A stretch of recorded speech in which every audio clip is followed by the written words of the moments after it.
टिंग टोंग टिंग। I welcome all of you to mister Mateos. कैसे हो बच्चों? होप आप लोग अच्छे होंगे, बढ़िया होंगे और आपकी पढ़ाई बहुत अच्छी चल रही होगी। तो आज हम लोग पढ़ने वाले हैं क्लास 7th का 3rd chapter, that is data handling. अच्छा, डेटा हैंडलिंग में हम लोग क्या क्या पढ़ेंगे बेटा? हम लोग डेटा के बारे में पढ़ेंगे और फिर कुछ यहां पे डेफिनेशंस हैं उसको समझेंगे, जैसे ऑब्जर्वेशन क्या होता है, फ्रीक्वेंसी क्या होती है, रेंज क्या होती है, एरे डेटा क्या होता है, इन सबको हम अच्छे से एक्सप्लेन करूंगा मैं यहाँ पे। इसके बाद हम लोग पढ़ेंगे सेंट्रल टेंडेंसीज ऑफ डेटा, जिसमें हम लोग मीन, मीडियन, मोड, ये तीन चीज आपको पढ़ना है, तो इसको मैं अच्छे से यहाँ पे एक्सप्लेन करूंगा। फिर इसके बाद हम लोग ग्राफ के बारे में पढ़ेंगे कि ग्राफ जो होता है उसका इंपॉर्टेंस क्या होता है, ग्राफ कैसे बनाते हैं। फिर डबल बार ग्राफ जो होता है उसका क्या मतलब होता है, थोड़ा सा टैली के बारे में पढ़ेंगे और थोड़ा पिक्टोग्राम के बारे में पढ़ेंगे। ठीक है, तो शुरू करें। अच्छा, नोट्स बनाते रहना, नोट्स बनाना बहुत इंपॉर्टेंट है बेटा, साथ साथ नोट्स जो है वो आप लोग बनाते रहोगे। तो शुरू करें डेटा हैंडलिंग।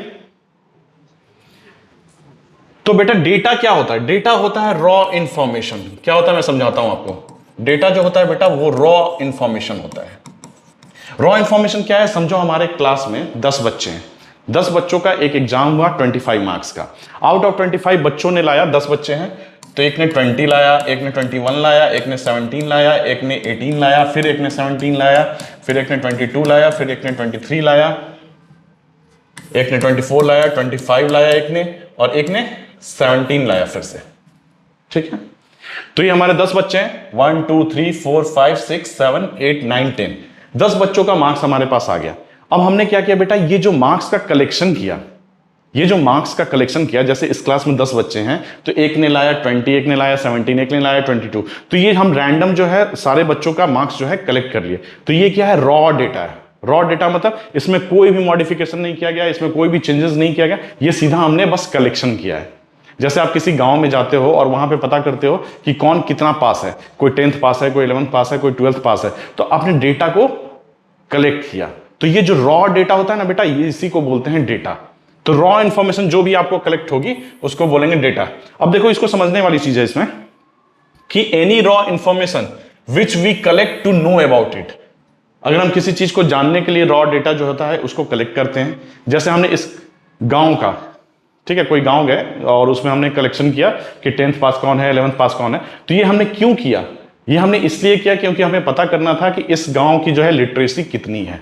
इसको जानने के लिए हमने कलेक्शन किया कि कोई कितना पास है। ठीक है, तो हमारा गोल क्या था बेटा? लिटरेसी को समझना, उस गांव के लिटरेसी को समझना।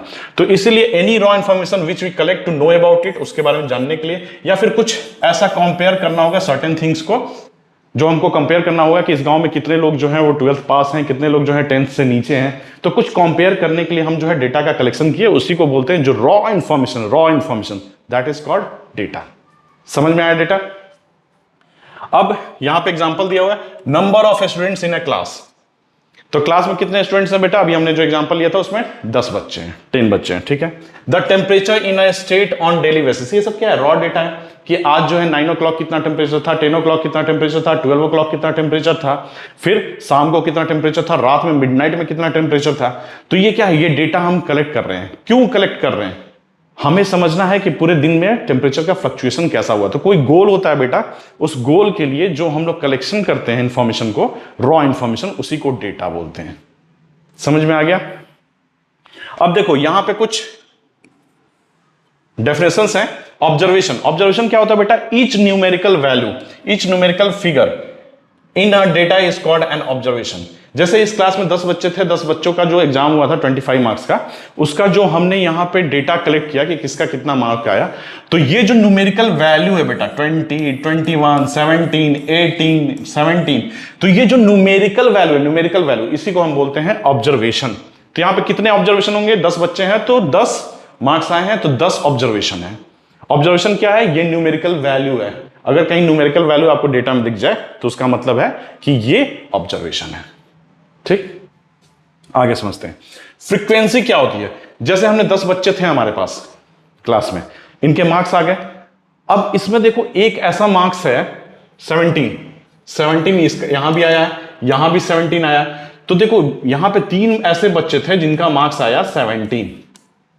ठीक है, तो कोई ऐसा ऑब्जर्वेशन जो बार बार रीअकर हो रहा है, जैसे 20 रीअकर हो रहा है क्या? नहीं हो रहा है। 21 रीअकर हो रहा है? नहीं हो रहा है। 17 हमने देख लिया रीअकर हो रहा है 3 बार। 18 जो है रीअकर नहीं हो रहा। 22 भी नहीं हो रहा, 23, 24, 25 रीअकर नहीं हो रहे। 17 एक ऐसा नंबर है बेटा, 17 एक ऐसा नंबर है जो 3 बच्चों को आए थे, 10 बच्चे में से 3 बच्चों को 17 आए थे। तो कोई ऐसा नंबर जो बार बार रीअकर कर रहा हो, 2 बार कर रहा हो, 3 बार कर रहा हो, 4 बार कर रहा हो, तो उसकी हम फ्रीक्वेंसी बोलेंगे कि इतनी है। जैसे 17 मार्क्स की फ्रीक्वेंसी कितनी है? 3। समझ में आया? Number of times an observation occur in a given data is called frequency. ये जो डेटा हमारे पास है, इसमें 21 का फ्रीक्वेंसी कितना है? 1।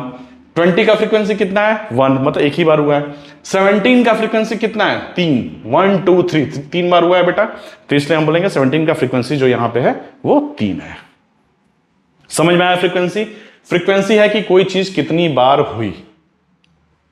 तो आपको क्या करना है, किसी भी ग्रुप ऑफ डेटा में अगर किसी चीज की फ्रीक्वेंसी पूछ रही है, तो उस ऑब्जर्वेशन की फ्रीक्वेंसी पूछ रही है, तो वो कितनी बार हुई है, वो जितनी बार हुई होगी वही उसकी फ्रीक्वेंसी होगी। जैसे 17 की फ्रीक्वेंसी यहां पे बेटा 3 है। आगे बढ़े। एरे डेटा, एरे डेटा बोलते हैं या फिर एरे डेटा बोलते हैं बेटा, एरे या एरे डेटा। इसमें क्या होता है कि आपके पास जो ये डेटा आया, ये जो डेटा आया, इसको आप असेंडिंग ऑर्डर या डिसेंडिंग ऑर्डर या फिर आप किसी पर्पस के लिए आप इसको रीअरेंज करते हो।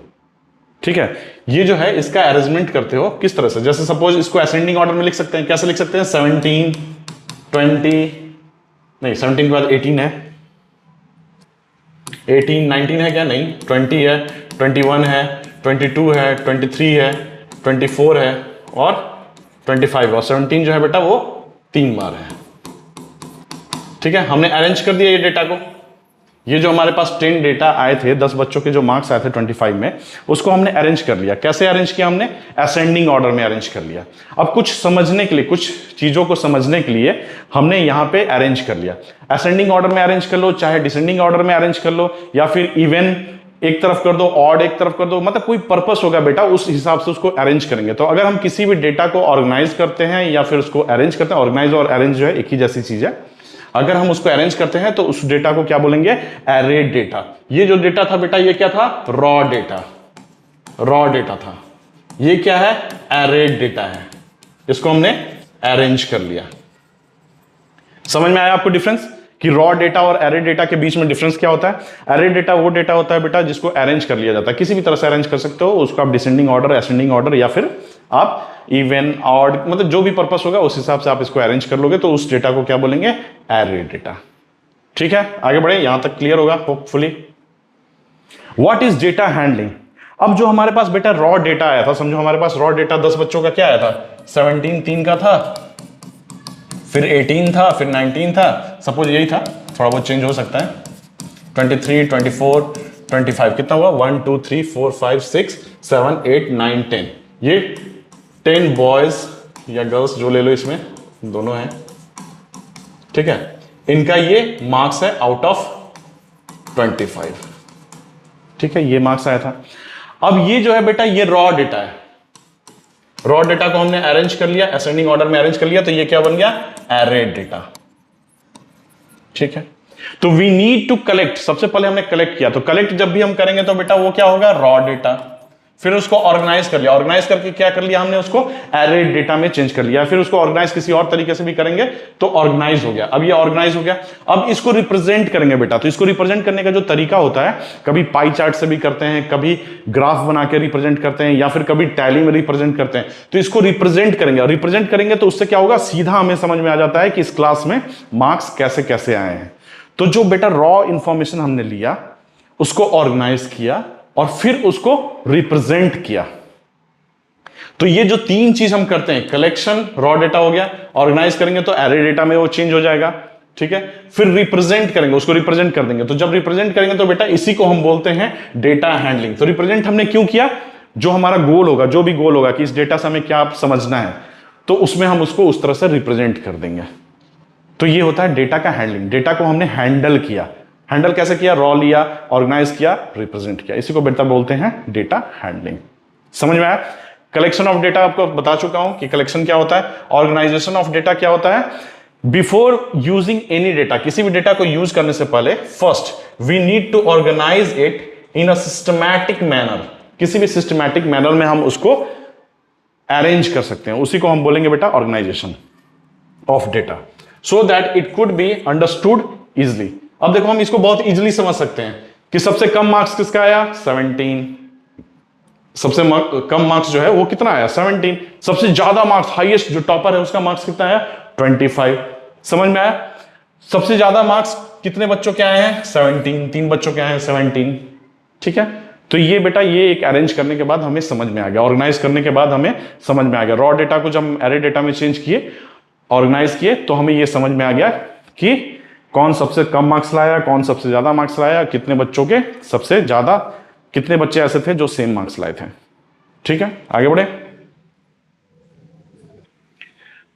तो बेटा डेटा हैंडलिंग में आपने ये देखा होगा, टैली के बारे में सुना होगा।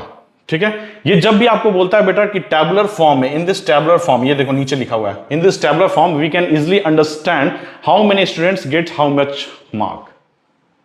मतलब कितने, ये एक बेटा रॉ डेटा था, रॉ डेटा को ऑर्गेनाइज किया गया, ऑर्गेनाइज करके और फिर उसको हैंडल किया गया, हैंडल करके मतलब हैंडलिंग किया गया। कैसे हैंडल किया गया? उसको रिप्रेजेंट किया गया। किस वे में रिप्रेजेंट किया गया? तो टैली के रूप में इसको रिप्रेजेंट किया गया। ठीक है, अब यहां पे समझना, 1 मार्क्स कितने बच्चों के आए हैं? समझो ये 10 मार्क्स का एग्जाम है, आउट ऑफ 10,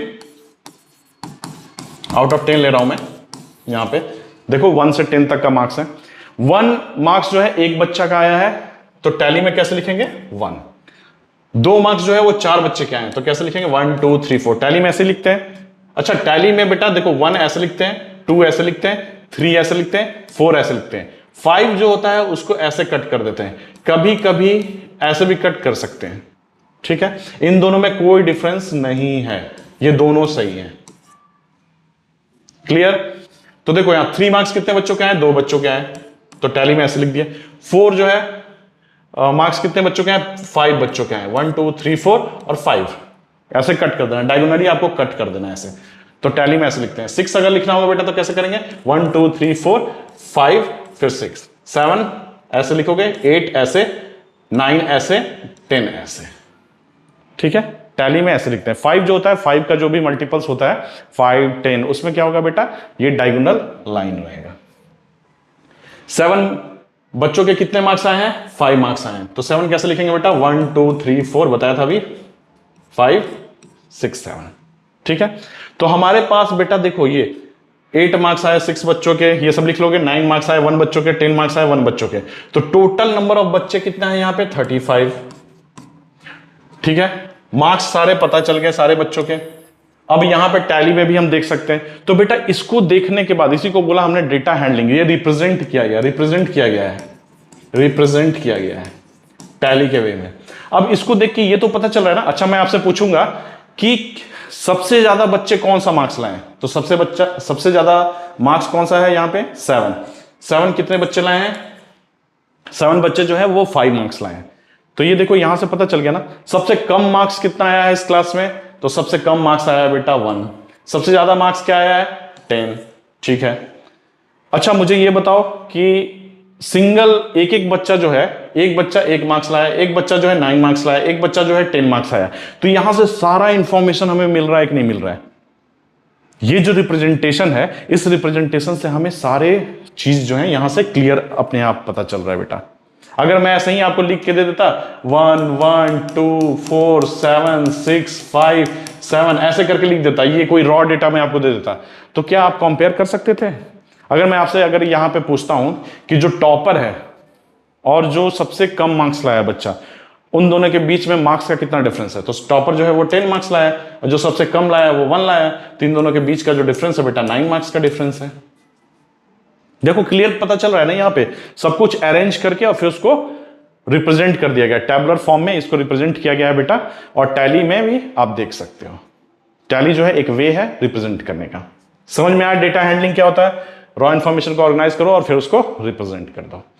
अब पिक्टोग्राम बेटा ये समझ लो, ये पहले भी आपने देखा होगा। पिक्टोग्राम नहीं, ग्राफ। पिक्टोग्राफ जो है वो क्या होता है?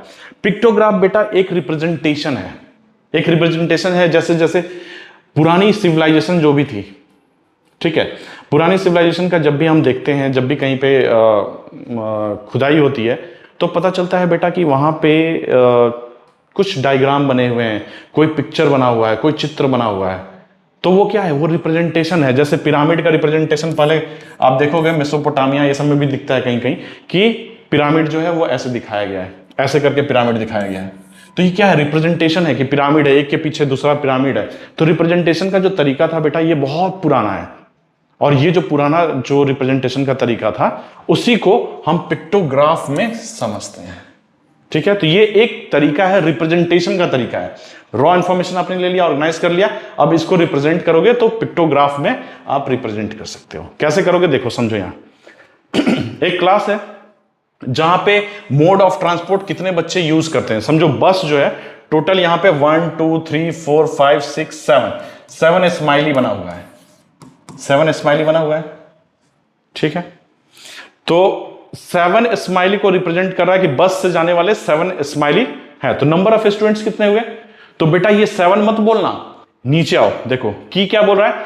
एक स्माइली जो है 4 चिल्ड्रन को रिप्रेजेंट करता है, एक स्माइली 4 चिल्ड्रन को रिप्रेजेंट करता है। तो 7 स्माइली कितने चिल्ड्रन को रिप्रेजेंट करेगा, 28।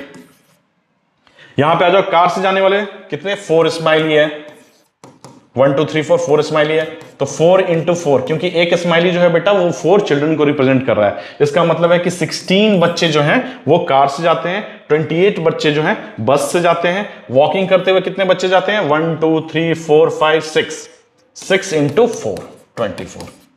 ठीक है, एक स्माइली कितना है, 4 बच्चा, तो 4 4 4 4 4 4 6 4 जा 24। ठीक है, बाईसाइकिल, बाईसाइकिल का देखो स्पेलिंग गलत है, यहां पे BI होना चाहिए।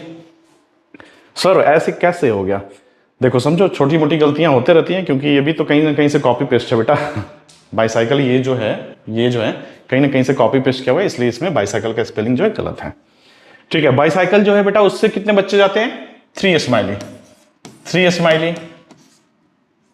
तो इसका मतलब है कितना, 3 इंटू 4, 3 इंटू 4 मतलब 12 बच्चे जो है बेटा वो किससे जाते हैं, बाईसाइकिल से जाते हैं। चलो इसमें समझते हैं। सबसे पहले बेटा देख लेना स्केल क्या लिया गया है। तो 1 वोट मतलब 1 स्माइली, 1 वोट मतलब 1 स्माइली। एक क्लास में क्या है, वोटिंग किया गया, बोला गया कि जो एप्पल है कितने बच्चों को पसंद है। तो देखा गया, वोट आया 1 2 3 4 5 6 7 8 9 10। तो 10 स्माइली है बेटा लगा हुआ है यहां पे। तो 1 स्माइली 1 वोट है, मतलब 10 वोट हुआ, मतलब 10 बच्चों ने वोट किया कि एप्पल उन्हें पसंद है। फिर यहां पे 1 2 3 4 5 6 7 जो है 7 वोट आया किसको, गुआवा को। 2 वोट आया ग्रेप्स को। ये क्या है, बनाना है। ठीक है, रेड बनाना कर देता हूं इसको बेटा थोड़ा। तो यहां पे कितने स्माइली है बेटा, 1 2 3 4 5 6 है। तो मतलब 6 वोट आए थे किसको, बनाना को। तो अब आपको समझ में आया कि पिक्टोग्राफ में कैसे हम रिप्रेजेंट करते हैं। जैसे आपको सनी डे दिखाना है कि मंडे ज्यादा सनी था, कि ट्यूसडे ज्यादा सनी था, कि वेडनेसडे ज्यादा सनी था, तो आप कैसे दिखाते हो, मंडे जब अगर सपोज मंडे जो है सबसे ज्यादा सनी था, मतलब बहुत दिन भर जो था सूरज निकला हुआ था, तो आप इसको कैसे दिखाते हो, सूरज बना दोगे ऐसे, ये बहुत ज्यादा सनी है।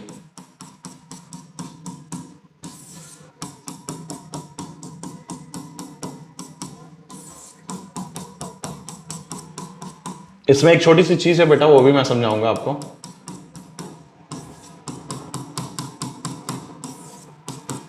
देखो ये पिक्टोग्राफ में हम रिप्रेजेंट कर दिए।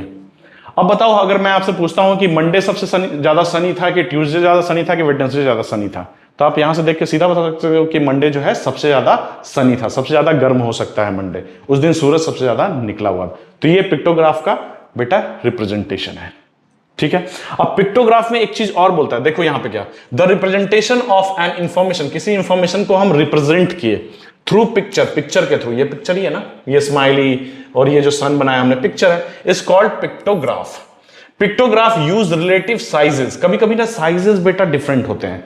जैसे अगर यहां पे 50 kg लिखा हुआ है और यहां पे लिखा हुआ है 2 kg, तो क्या मैं 50 kg को एक बड़े राउंड से रिप्रेजेंट कर दूं और 2 kg को मैं एक छोटे राउंड से रिप्रेजेंट कर दूं?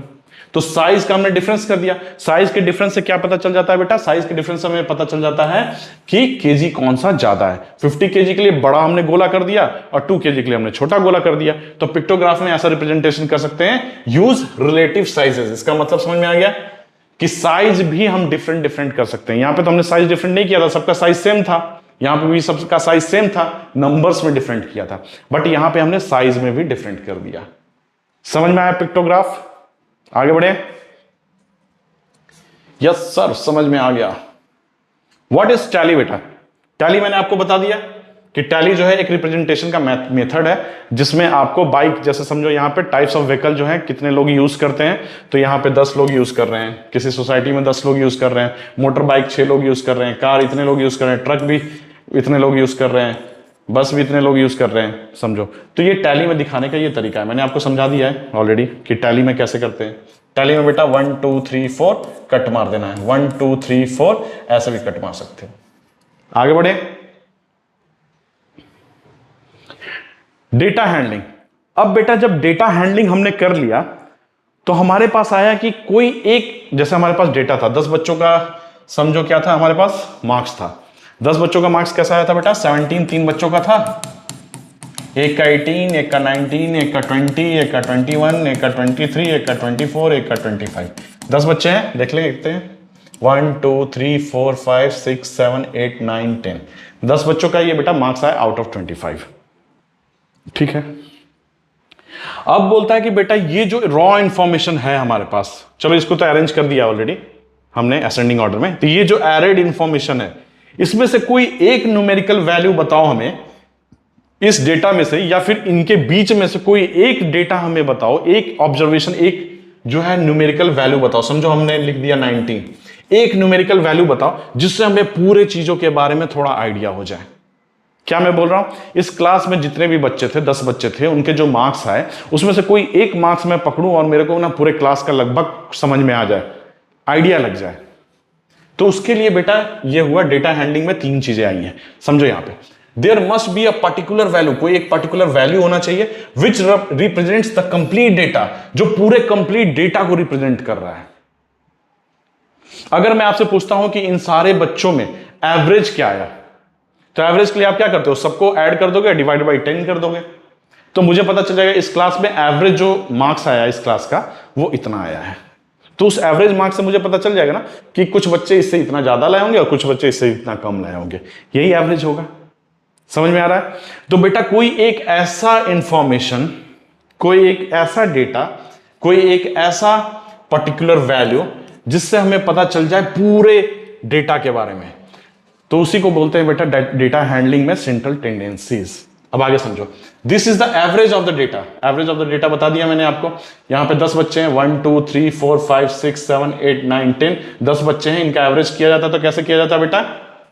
17 + 17 + 17, सबको प्लस कर दो, सबको प्लस कर दो, 24 + 25 अपॉन 10 कर दो। ठीक है, तो इससे एवरेज निकल जाएगा इसका। This is the average of the data. The average lies between the smallest and the largest number. पक्की सी बात है, जो एवरेज इसका आएगा बेटा वो सबसे जो स्मॉलेस्ट है और जो सबसे लार्जेस्ट है इन दोनों के बीच में ही वो लाई करेगा। सही बात है। Is called the central tendencies of the group of the data. ठीक है, यहां तक समझ में आया कि कोई एक ऐसी वैल्यू होगी जिससे हमें सारा, कैमरा चल रहा है कि नहीं देख लूं एक बार। तो इससे सेंट्रल टेंडेंसीज क्या है बेटा कि कोई एक पर्टिकुलर वैल्यू हमें बताओ जिससे हमें पूरे क्लास का आइडिया लग जाए। तो इसमें देखा गया 3 चीज बेटा, 3 टाइप के सेंट्रल टेंडेंसीज देखे गए, जिसमें अरिथमेटिक मीन, मीडियन और मोड, ये 3 चीज के बारे में पढ़ेंगे। अरिथमेटिक मीन जो होता है बेटा, इसको मीन भी लिख के आता है, केवल मीन लिखा हुआ है तो आपके जो लेवल पे इसे अरिथमेटिक मीन ही समझना है। जैसे ही आप क्लास 11th में जाओगे तो बेटा ये एएम जो होता है अरिथमेटिक मीन, वहां पे जीएम भी होता है, वहां एचएम भी होता है, ज्योमेट्रिक मीन, हार्मोनिक मीन, ये सब भी पढ़ना होता है। बट आपको मीन जो होते हैं वहां 2-3 तरह के होते हैं, तो आपको नहीं समझना है वो अभी आपको अरिथमेटिक मीन के बारे में समझना है, फिर मीडियन के बारे में, फिर मोड। अब मैं यहाँ पे एक ट्रिक बताऊंगा बेटा जो लास्ट में बताऊंगा, जिससे आपको याद हो जाए कि आपको जो मोड होता है वो मोड जो होता है वो क्या होता है, वो मैं एक ट्रिक बताऊंगा। तो आगे बढ़ते हैं। The mean, median and mode of a data set are collectively known as measures of central tendency। अगर समझो इस डेटा को, अगर ये हमारे पास कोई डेटा आया था, 10 बच्चों का मार्क्स आया था आउट ऑफ 25, अगर हम इसका मीन निकालना सीख जाए, मीडियन निकालना सीख जाए, मोड निकालना सीख जाए, तो हमें ये अगर तीनों चीज पता चल जाए या फिर कोई एक भी चीज पता है, तो हमें एवरेज पता चल जाएगा कि इस क्लास में चल क्या रहा है। एवरेज एक अलग चीज है बेटा, ये हमें पता चलेगा कि इस क्लास में कैसे मार्क्स आए हैं, ये समझ में आ जाएगा। तो चलो सीखते हैं अरिथमेटिक मीन क्या होता है, उसको निकाला कैसे जाता है। जैसे ये डेटा रहेगा हमारे पास तो उसको कैसे निकालते हैं। अरिथमेटिक मीन जो होता है बेटा, इसको एवरेज भी बोलते हैं। जो अभी हमने एवरेज निकालना सीखा वही था अरिथमेटिक मीन, एवरेज, या फिर ये मीन लिख के भी आता है, ये मैंने आपको बता दिया है। अब इसको निकालने का तरीका कैसे है, इसको एक एग्जांपल से समझते हैं। The scores of 8 students in science is given, दिया हुआ है ये 8 बच्चों का, देखो 8 बच्चे हैं, 1 2 3 4 5 6 7 8, 8 बच्चों का बेटा यहां पे मार्क्स दिया हुआ है। Find the average score of the students. Average score का क्या मतलब है बेटा, अरिथमेटिक मीन निकालने बोल रहा है, एएम निकालने के लिए बोल रहा है। अरिथमेटिक मीन को कैसे निकालते हैं बेटा, समझो अगर 8 स्टूडेंट्स हैं यहां पे, तो उसको निकालने का तरीका है, देखो अरिथमेटिक मीन को ऐसे भी लिखा जाता है, बार ऊपर लगा दिया जाता है, तो इसका मतलब होता है अरिथमेटिक मीन। इसको रिप्रेजेंट करने का तरीका, देखो ये बार लगाया हुआ है ना बेटा, एएम को ऐसे भी लिखा जाता है अरिथमेटिक मीन को, ठीक है। इसको निकालने का तरीका, 8 बच्चे हैं तो समझो एक बच्चा ये है, x1 x2 x3 x4 x5 x6 x7 x8 upon 8 बच्चे हैं तो 8, कितने ऑब्जर्वेशन है टोटल, 8। तो sum of all observation upon number of observation, sum of all observation, ये ऑब्जर्वेशन ये ऑब्जर्वेशन ये ऑब्जर्वेशन, ये जो 8 ऑब्जर्वेशन है इनका सम कर दो, और ये कितने नंबर हैं, तो ये 8 है, 1 2 3 4 5 6 7 8 है, तो 8 लिख दो। तो अरिथमेटिक मीन का फॉर्मूला होता है बेटा सम ऑफ ऑब्जर्वेशन, टोटल ऑब्जर्वेशन को सम करो अपॉन जितने ऑब्जर्वेशन है उसका नंबर लिख दो, नंबर ऑफ ऑब्जर्वेशन, ठीक है। यहां तक समझ में आया। अब ये क्या चीज है, इसको समझाता हूं बेटा आपको मैं, ये समझ में आया। ये जो बार लगा रहेगा तो आप समझ जाओगे कि मीन निकाल रहे हो आप, ओके। करें आगे, तो ये देखो ये 25 है, एक बच्चा 25 लाया था, फिर 28 लाया था, फिर 23 लाया था, फिर 24 लाया था, फिर 29 35 42 48 अपॉन 8 कर लोगे, तो ये टोटल को ऐड करो ऊपर वाले को और 8 से डिवाइड करो, जो भी आंसर आएगा वही उसका मीन होगा। तो वो मीन जो होगा ना बेटा, वो हमेशा जो सबसे लोवेस्ट नंबर है, लोवेस्ट नंबर और हाईएस्ट नंबर के बीच में लाई करेगा, बीच में ही लाई करेगा। जरूरी नहीं है बेटा कि ये इनमें से कोई एक हो, समझते जाना, जो पॉइंट बोल रहा हूं समझना। अरिथमेटिक मीन जब आपका निकलेगा तो वो हमेशा सबसे लोवेस्ट नंबर और हाईएस्ट नंबर के बीच में होगा। लोएस्ट नंबर कौन सा है यहां पे, 23 है यहां पे सबसे लोएस्ट। हाईएस्ट नंबर कितना बेटा यहां पे सबसे, 48। तो मतलब जो भी मीन आएगा बेटा वो 23 और 48 के बीच में ही कहीं ना कहीं होगा। अब जरूरी नहीं है कि वो इनमें से कोई एक ऑब्जर्वेशन हो, जरूरी नहीं है, वो हो सकता है 25 निकल के आ जाए। आप जब इसको कैलकुलेट करोगे तो कैलकुलेट करके देखना, ये जब कैलकुलेट करोगे तो हो सकता है वो 34 आ जाए, इनमें से हो जरूरी नहीं है। तो अरिथमेटिक मीन जो होता है बेटा वो हमेशा लोएस्ट नंबर और हाईएस्ट नंबर के बीच में होता है, और जरूरी नहीं है कि उनमें से कोई एक इंफॉर्मेशन हो। समझ में आई, आगे बढ़े अरिथमेटिक मीन। अब इसको समझते हैं बेटा, ये चीज क्या है, इसको एक एग्जांपल से समझते हैं। मिटा दो इसको, चलो एक क्वेश्चन दे रहा हूं, आप मेरे साथ करो उसको, तब आपको समझ में आएगा। ये हमारे पास 10 मार्क्स का एग्जाम हुआ, टोटल 10 बच्चे थे, 10 बॉयज या गर्ल्स उसमें ले लो, दोनों में दोनों थे। इसमें से मार्क्स जो हमारे आए बेटा वो समझो आए, एक का 2 आया, एक का 3 आया, एक का 4 आया, एक का 2 आया, एक का 4 आया, एक का 6 आया, एक का 7 आया, एक का 8 आया, एक का 9 आया, एक का 10 आया। कितने हो गए, 1 2 3 4 5 6 7 8 9 10। 10 बॉयज थे, आउट ऑफ 10 ये सारे मार्क्स आए थे, 10 बच्चों के हमारे पास मार्क्स आए थे। अब मैं आपसे बोल रहा हूं कि इसका अरिथमेटिक मीन निकाल के दिखाओ। तो अरिथमेटिक मीन कैसे निकालोगे बेटा, सबसे पहले क्या है, ये रॉ डेटा है, तो एरे डेटा करने की जरूरत है, अरिथमेटिक मीन में नहीं करने की जरूरत है, वो सीधा डायरेक्ट यहां से निकाल सकते हैं। तो अरिथमेटिक मीन में मैंने बताया था कैसे निकालते हैं इसको।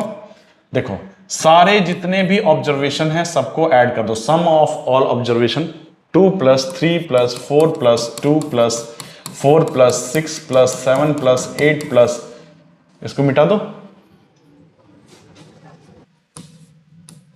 9 प्लस 10 अपॉन कितने, 10 बच्चे हैं, सबको ऐड करते हैं, 3 to 5 4 9 9 to 11 11 4 15 15 6 21 21 7 28 28 8 36 36 9 45 प्लस 10 55 55 अपॉन 10, सो ये आ गया बेटा 5.5। ठीक है, ये समझ में आया। अब ये बताओ अरिथमेटिक मीन जो है, सबसे लोएस्ट नंबर कौन सा है यहां पे, सबसे लोएस्ट नंबर है 2 और सबसे हाईएस्ट नंबर है 10। तो देखो 5.5 जो है वो 2 और 10 के बीच में है, 2 और 10 के बीच में है। तो यही मैंने बताया था बेटा कि अरिथमेटिक मीन जो होता है वो हमेशा लोएस्ट और हाईएस्ट नंबर के बीच में होता है। और जरूरी नहीं, देखो 5.5 किसी का नंबर आया नहीं, तो जरूरी नहीं है कि इनमें से कोई एक ऑब्जर्वेशन हो। ठीक है, यहां तक समझ में आया। अब बेटा इसी क्वेश्चन को मैं दूसरे तरीके से करता हूं, इसी क्वेश्चन को यहां पे कर रहा हूं नीचे दूसरे तरीके से। ये जो रॉ इंफॉर्मेशन आया था इसको मैं अरेंज कर देता हूं, तो अरेंज करता हूं तो क्या आएगा, मार्क्स 2 आएगा। 2 कितने बच्चों का था, 2 ही बच्चे का था 2, फिर 3 था, फिर 4 था, 4 भी 2 बच्चों का था, 5 था किसी का नहीं, 6 7 8 9 10। ठीक है, 7 अच्छे से लिख लो। ये मार्क्स था। इस डेटा को क्या बोलेंगे बेटा, रॉ डेटा। इस डेटा को क्या बोलेंगे, एरे डेटा। इसको अरेंज कर लिया हमने, असेंडिंग ऑर्डर में अरेंज कर लिया है। क्लियर है। अब मुझे बताओ ये 2 + 2 लिखूंगा, अब मैं अरिथमेटिक मीन निकाल रहा हूं अरेंज करके। तो 2 + 2 + 3 + 4 + 4 + 6 + 7 + 8 + 9 + 10 अपॉन कितने बच्चे थे, 10 बच्चे थे। क्लियर है यहां पे। तो क्या मैं ये 2 + 2 को, यहां दिख रहा है आपको, 2 + 2 को क्या मैं 2 × 2 लिख सकता हूं यहां पे,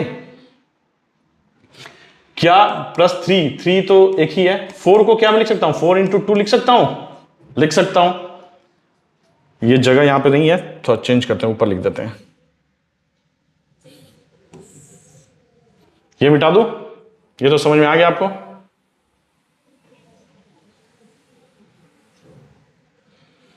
तो क्या मैं 2 + 2 को बेटा ऐसे लिख सकता हूं, 2 × 2, बिल्कुल लिख सकता हूं। 3 को मैं लिख सकता हूं 3, क्योंकि 3 तो एक ही बार है। 4 + 4 को क्या लिख सकता हूं, 4 × 2, और कुछ ऐसा हो सकता है नहीं। 4 के बाद क्या, 6 एक ही है, 7 एक ही है, 8 एक ही है, 9 एक ही है, 10 एक ही है। ठीक है, अपॉन 10 कर दिया। क्या मैं इसको ऐसे लिख सकता हूं, लिख सकता हूं।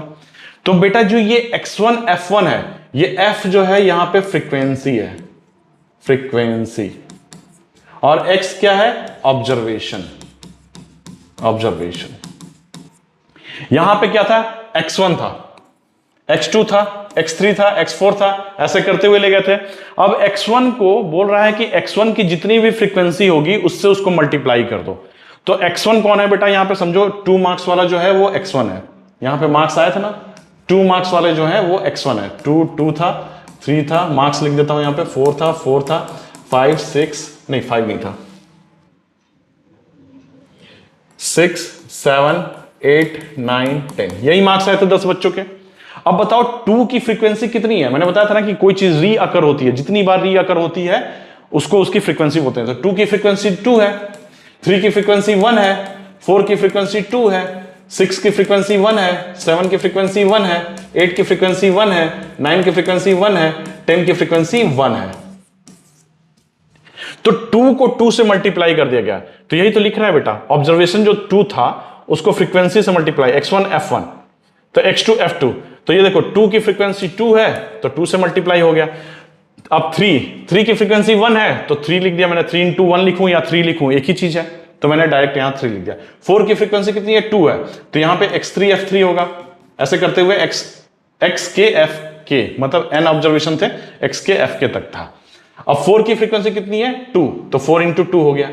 6 की फ्रीक्वेंसी 1 है तो 6 × 1 लिखूं या 6 लिखूं, एक ही चीज है। 7 × 1 लिखूं, 7 लिखूं, 8 का भी वैसे ही है, 9 का भी वैसे ही, 10 का भी वैसे ही। तो क्या मैं ये फॉर्मूला डायरेक्ट यूज कर सकता था यहां पे, ऐसे लिखो ऐड करके, या फिर उसकी फ्रीक्वेंसी से मल्टीप्लाई करके डायरेक्ट लिख दो। तो ये दोनों तरीके से बेटा देखने को मिलते हैं अपने को। अब इसको मैं आगे देखेंगे, एक क्वेश्चन है आगे जो हम इससे करेंगे, तो आगे बढ़े। रेंज क्या होता है बेटा, यहां पे समझो एज ऑफ द स्टूडेंट्स, यहां पे इतने सारे स्टूडेंट्स हैं, इनका सबका एक क्लास में इतने सारे स्टूडेंट्स हैं, इनका एज जो है यहां पे मेंशन कर दिया, यहां पे रॉ डेटा जो है दे दिया गया। रॉ डेटा है, अरेंज करने की जरूरत है इसको, ये ऑलरेडी देखो असेंडिंग ऑर्डर में अरेंज्ड है, तो ये एरे डेटा हो गया। रेंज होता है बेटा हाईएस्ट वैल्यूज में से लोएस्ट वैल्यू को माइनस कर दो। तो इस डेटा में हाईएस्ट वैल्यू कितनी है 16, लोएस्ट वैल्यू कितनी है 13, तो 13 माइनस 16 यही रेंज, 16 माइनस 13, 16 माइनस 13 जो है यही बेटा रेंज है, 3 का रेंज। अगर मैं बोलूंगा कि इस क्लास में वेरिएशन कितने एज का है तो 3 का है, तो वेरिएशन जो है बेटा वही रेंज है, वेरिएशन जो है वही रेंज है, वेरिएशन जो हो रहा है वही रेंज है। समझ में आया, वीडियो देख लूं चल रहा है कि नहीं। तो वेरिएशन जो है बेटा उसी को रेंज बोलते हैं। कि इस क्लास में समझो अगर हमारे पास क्लास में 10 बच्चे हैं और उनके मार्क्स आए थे आउट ऑफ 25 कितने 16 आया था, 17 आया था, 17 दो का, 3 बच्चों का 17 ले लेता हूं, 18 फिर 21 फिर 22 फिर 23 भी आया था, 24 भी आया था, 25 भी आया था। 10 बच्चे हैं, 1 2 3 4 5 6 7 8 9 10, 10 बच्चे हैं। अब मैं यहां पे बोलता हूं कि रेंज कितना है, तो जो लोवेस्ट है बेटा और जो हाईएस्ट है, हाईएस्ट में से लोवेस्ट को माइनस कर देना, सो रेंज इज 9। तो यहां पे मैं पूछता हूं कि इस क्लास में वेरिएशन कितने हैं मार्क्स का, तो 9 का वेरिएशन है। तो जो रेंज है बेटा वो हाईएस्ट में से लोवेस्ट को माइनस कर देना है, उसी को बोलते हैं रेंज। तो वो क्या है, वेरिएशन है। समझ में आया। अच्छा ये मुझे बताओ कि अगर आपके पास रॉ डेटा मैंने दे दिया, तो क्या रॉ डेटा समझो ऐसा दे दिया, ये जो यही डेटा है इसी को मैं आपको ऐसे दे देता हूं, 21 22 फिर 16 फिर 17 फिर 17 फिर 25 फिर 24 ऐसे करके दे देता हूं, रॉ डेटा दे देता हूं। ये तो अरेंज है, ये अरेंज है असेंडिंग ऑर्डर में, बट ये रॉ डेटा देता हूं, तो क्या आप 21 और जो लास्ट वाला रहेगा उसको माइनस कर सकते हो, नहीं। तो आपको क्या करना पड़ेगा बेटा, इसमें हमेशा जो भी आपके पास रॉ डेटा आता है उसको असेंडिंग ऑर्डर में या डिसेंडिंग ऑर्डर में अरेंज कर लो, या फिर जो उसमें सबसे हाईएस्ट नंबर है उसको चूज कर लो और जो सबसे लोएस्ट है उसको चूज कर लो और फिर माइनस कर दो। समझ में आई बात। रेंज बहुत सिंपल सी चीज है बेटा। रेंज जो होता है वेरिएशन होता है, हमेशा हाईएस्ट ऑब्जर्वेशन जो होता है और लोएस्ट ऑब्जर्वेशन, ऑब्जर्वेशन क्या होता है न्यूमेरिकल वैल्यू, तो हाईएस्ट ऑब्जर्वेशन कितना है 25, लोएस्ट ऑब्जर्वेशन कितना है 16, तो हाईएस्ट ऑब्जर्वेशन में से लोएस्ट ऑब्जर्वेशन को माइनस कर दो, तो माइनस करोगे तो कितना आएगा 25 minus 16 is 9, so 9 is the range. तो जब भी आपको किसी भी डेटा दिया हुआ है बेटा, कोई भी डेटा आपको दिया हुआ है, एक सेट ऑफ डेटा दिया हुआ है, अगर पूछता है कि रेंज कितना है तो आप क्या करोगे, हाईएस्ट वैल्यू में से लोएस्ट वैल्यू को माइनस कर दोगे। होप क्लियर है, बहुत अच्छे से समझा दिया इसको रेंज को। चलो क्वेश्चन टाइम, ये क्वेश्चन साथ में करते हैं। Find the range and mean of Heights, range भी निकालना है, मीन ऑफ हाइट्स निकालना, of any 10 students of your class. Given दिया गया है 10 बच्चों का दिया गया हाइट, 140 दिया हुआ है बेटा, 141.5 दिया हुआ है, 138 दिया हुआ है, 150 दिया हुआ है, 161 दिया हुआ है, 138 दिया हुआ है, 140.5 दिया हुआ है, 135.5 दिया हुआ है, 160 दिया हुआ है और 158 दिया हुआ है। ये सेंटीमीटर में दिया हुआ है बेटा, ये हाइट्स दिए हुए हैं। मीन निकालना होगा तो आपको क्या करना पड़ेगा, मीन निकालने का फॉर्मूला मैंने बताया था आपको कि सबको ऐड कर दो, एवरेज कर दो, सबको ऐड कर दो और अपॉन जितने भी नंबर हैं, जितने भी नंबर ऑफ ऑब्जर्वेशन है उससे डिवाइड कर दो। तो 140 plus 141.5 plus 138 plus 150 plus 161 plus 138 plus 140.5 plus 135.5 plus 160 plus 158 upon 10। So this is arithmetic mean, या फिर आपके लेवल पे केवल मीन बोलेंगे या फिर एवरेज बोलेंगे। तो ये बेटा कैलकुलेट कर लोगे आप, अब तो कोई कंसेप्ट वाली चीज नहीं है, कैलकुलेशन पार्ट है वो आप कर लोगे। ठीक है, रेंज बताओ। तो जो इसमें सबसे हाईएस्ट मार्क्स, हाईएस्ट हाइट था बेटा वो कितना था, 161 ही दिख रहा है मुझे, हाँ 161, ये सबसे हाईएस्ट है। सबसे लोएस्ट कितना है 135.5 दिख रहा है ये। तो रेंज कितना हो गया बेटा, यहां पे रेंज हो गया हाईएस्ट माइनस लोएस्ट। तो हाईएस्ट कितना बेटा 161 माइनस 135.5, सो दिस इज 0.5, ठीक से लिख दो 0.5, तो ये कितना हो गया 25.5 सेंटीमीटर।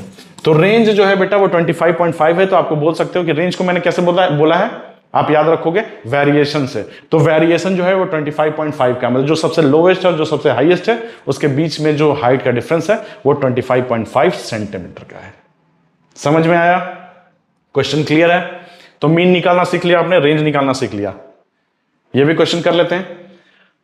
ऑर्गेनाइज, ये देखो बेटा क्या बोल रहा है, organise the following marks in a class assessment in tabular form. अब ये टैबुलर फॉर्म जो है बेटा, इसको हमेशा ध्यान रखना, जब भी क्वेश्चन में टैबुलर फॉर्म आएगा तो टेबल में इसको अरेंज करना होगा। कितने बच्चों का है बेटा? 1 2 3 4 5 6 7 8 9 10 11 12 13 14 15 16 17 18 19 20 20 बच्चों का बेटा, यहां पे 20 बच्चों का मार्क्स दिया गया है। तो पूछ रहा है which number is the highest, which number is the lowest, what is the range of the data and find the arithmetic mean. But ये क्या बोल रहा है बेटा? इन टैबुलर फॉर्म। टैबुलर फॉर्म लिख दिया ना, अगर टैबुलर फॉर्म नहीं लिखता तो आप तो ऐसे ही निकाल लेते। हाईएस्ट कौन सा है इसमें? हाईएस्ट तो 9 ही दिख रहा है मुझे, 9। हाँ, तो 9 हो गया आंसर। लोएस्ट कितना हो गया? 1। यहां देखो 1, 1 से नीचे तो कुछ नहीं दिख रहा है, 0 नहीं दिख रहा है। What is the range of the? तो 9 - 8, highest minus lowest, so this is 8। What is the arithmetic mean? सबको प्लस करके और हम नंबर ऑफ कितना है ऑब्जर्वेशन 20, तो उससे डिवाइड कर देंगे तो फिर आंसर आ जाएगा। ये तो आंसर ऐसे निकला बेटा। टैबुलर फॉर्म में जब बोल रहा हो तो ऑर्गेनाइज करके, तो कैसे निकालेंगे? तो ये देखो ऐसे करेंगे बेटा, मार्क्स यहां लिख लेते हैं, मार्क्स, ठीक है। Number of students, number of students, tally. यहां पे एक और कॉलम बताएगा बनेगा, वो मैं बताता हूं आपको, ठीक है। मार्क्स लिखता हूं 1। 1 मार्क्स कितने बच्चों का आया है? देखो 1 मार्क्स एक बच्चे का ही है। 2 मार्क्स, 2 मार्क्स देखो यहां से, 2 मार्क्स एक बच्चे का यहां आया, 2 बच्चे का, 2 बच्चे का ही आया। 3 मार्क्स कितने बच्चों का आया? एक बच्चे का, एक ही बच्चे का आया 3 मार्क्स। 4 मार्क्स कितने बच्चों का आया? एक बच्चे का, 2 बच्चे का, 3 बच्चे का। 5 मार्क्स कितने बच्चों का आया? मेरे साथ करते जाओ बेटा। 5 मार्क्स एक बच्चे का, 2 बच्चे का, 3 बच्चे का, 4 बच्चे का। 6 मार्क्स एक बच्चे का, 2 बच्चे का, 3 बच्चे का, 4 बच्चे का। 7 एक बच्चे का, 2 बच्चे का। 8 एक बच्चे का। 9 एक ही बच्चे का है 9। तो ये देखो, ये टैबुलर फॉर्म में हमने मार्क्स लिख लिया, नंबर ऑफ स्टूडेंट लिख लिया।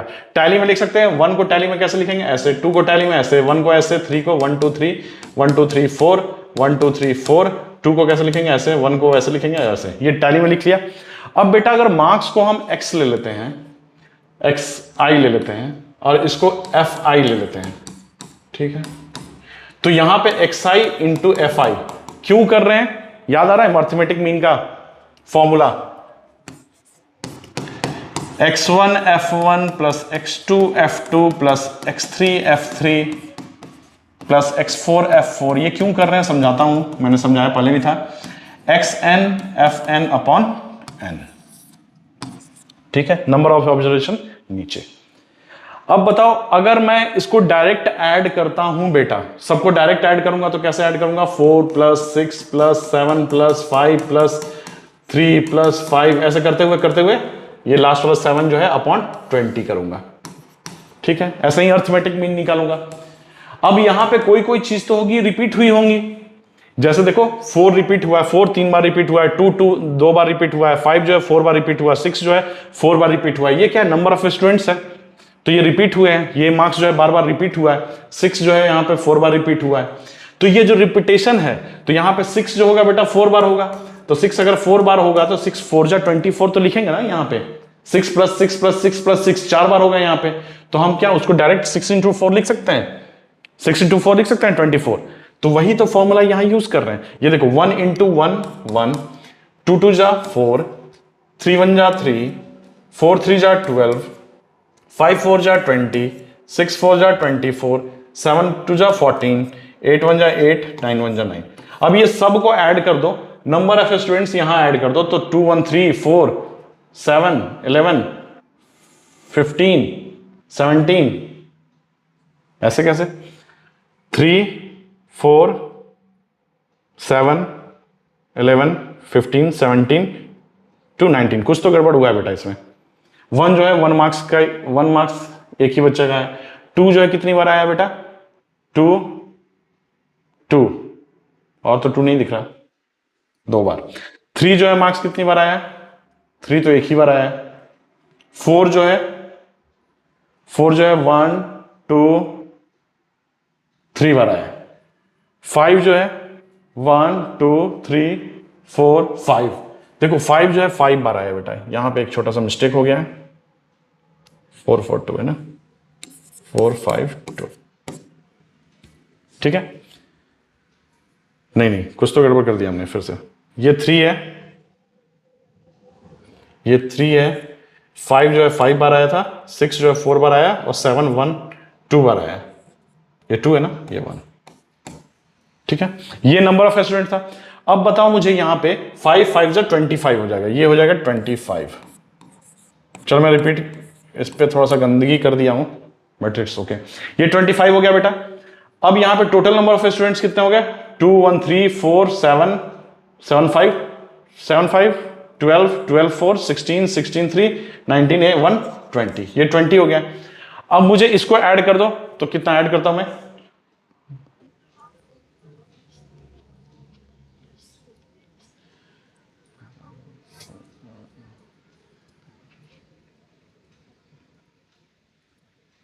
ये हो गया 100।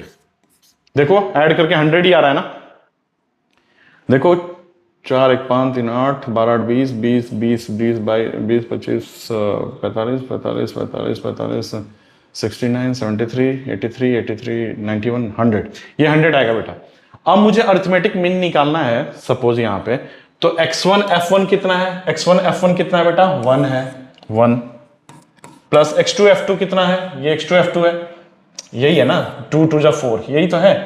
यहां पे 2 + 2 लिखूं या फिर 2 × 2 लिख दूं, वही चीज तो है। यहां पे 2 मार्क्स जो है, देखो 2 बच्चे क्या हैं, 1 मार्क्स यहां आया, 1 मार्क्स यहां आया, 2 2। समझ में आ रहा क्या कर रहा हूं? तो ये देखो 2 × 2 कर दिया, यहां पे 2 × 2 कर दिया, या 2 + 2 कर दूं, यही चीज है। 3 × 1 3 है, तो यहां 3 जो है एक ही बच्चे का आया था, तो 3 डायरेक्ट यहां पे आ गया 3। 4 जो है वो 3 बच्चे का है, तो या तो मैं 4 + 4 + 4 लिखूं, या 4 × 3 लिख दूं। तो 4 × 3 लिखूंगा तो ये डायरेक्ट यहां 12 आ गया, तो इसको हटा के मैं डायरेक्ट यहां पे 12 लिख दिया, ये 12 कर दिया। ये 2 × 4 है, क्लियर है। दूसरी तरफ 5 जो है 5 बच्चों का आया, तो 5 + 5 + 5 + 5 ऐसे 5 बार लिखूं, या 5 × 5 लिख दूं, तो वो 25 हो गया, ठीक है। ऐसे करते हुए बेटा ये हो गया 9 तक अपॉन 20। तो ये टोटल ऐड करने पे 100 आया था, तो ऊपर 100 है, नीचे 20 है, सो अरिथमेटिक मीन इज 5। तो ये फॉर्मूला देखिए कहां यूज होगा? जहां पे बहुत सारा डेटा है बेटा, जहां पे बहुत सारा डेटा है, और फिर उसको अगर अरिथमेटिक मीन निकालना है तो टैबुलर फॉर्म में ऐसे करके और फटाक से आप निकाल सकते हो।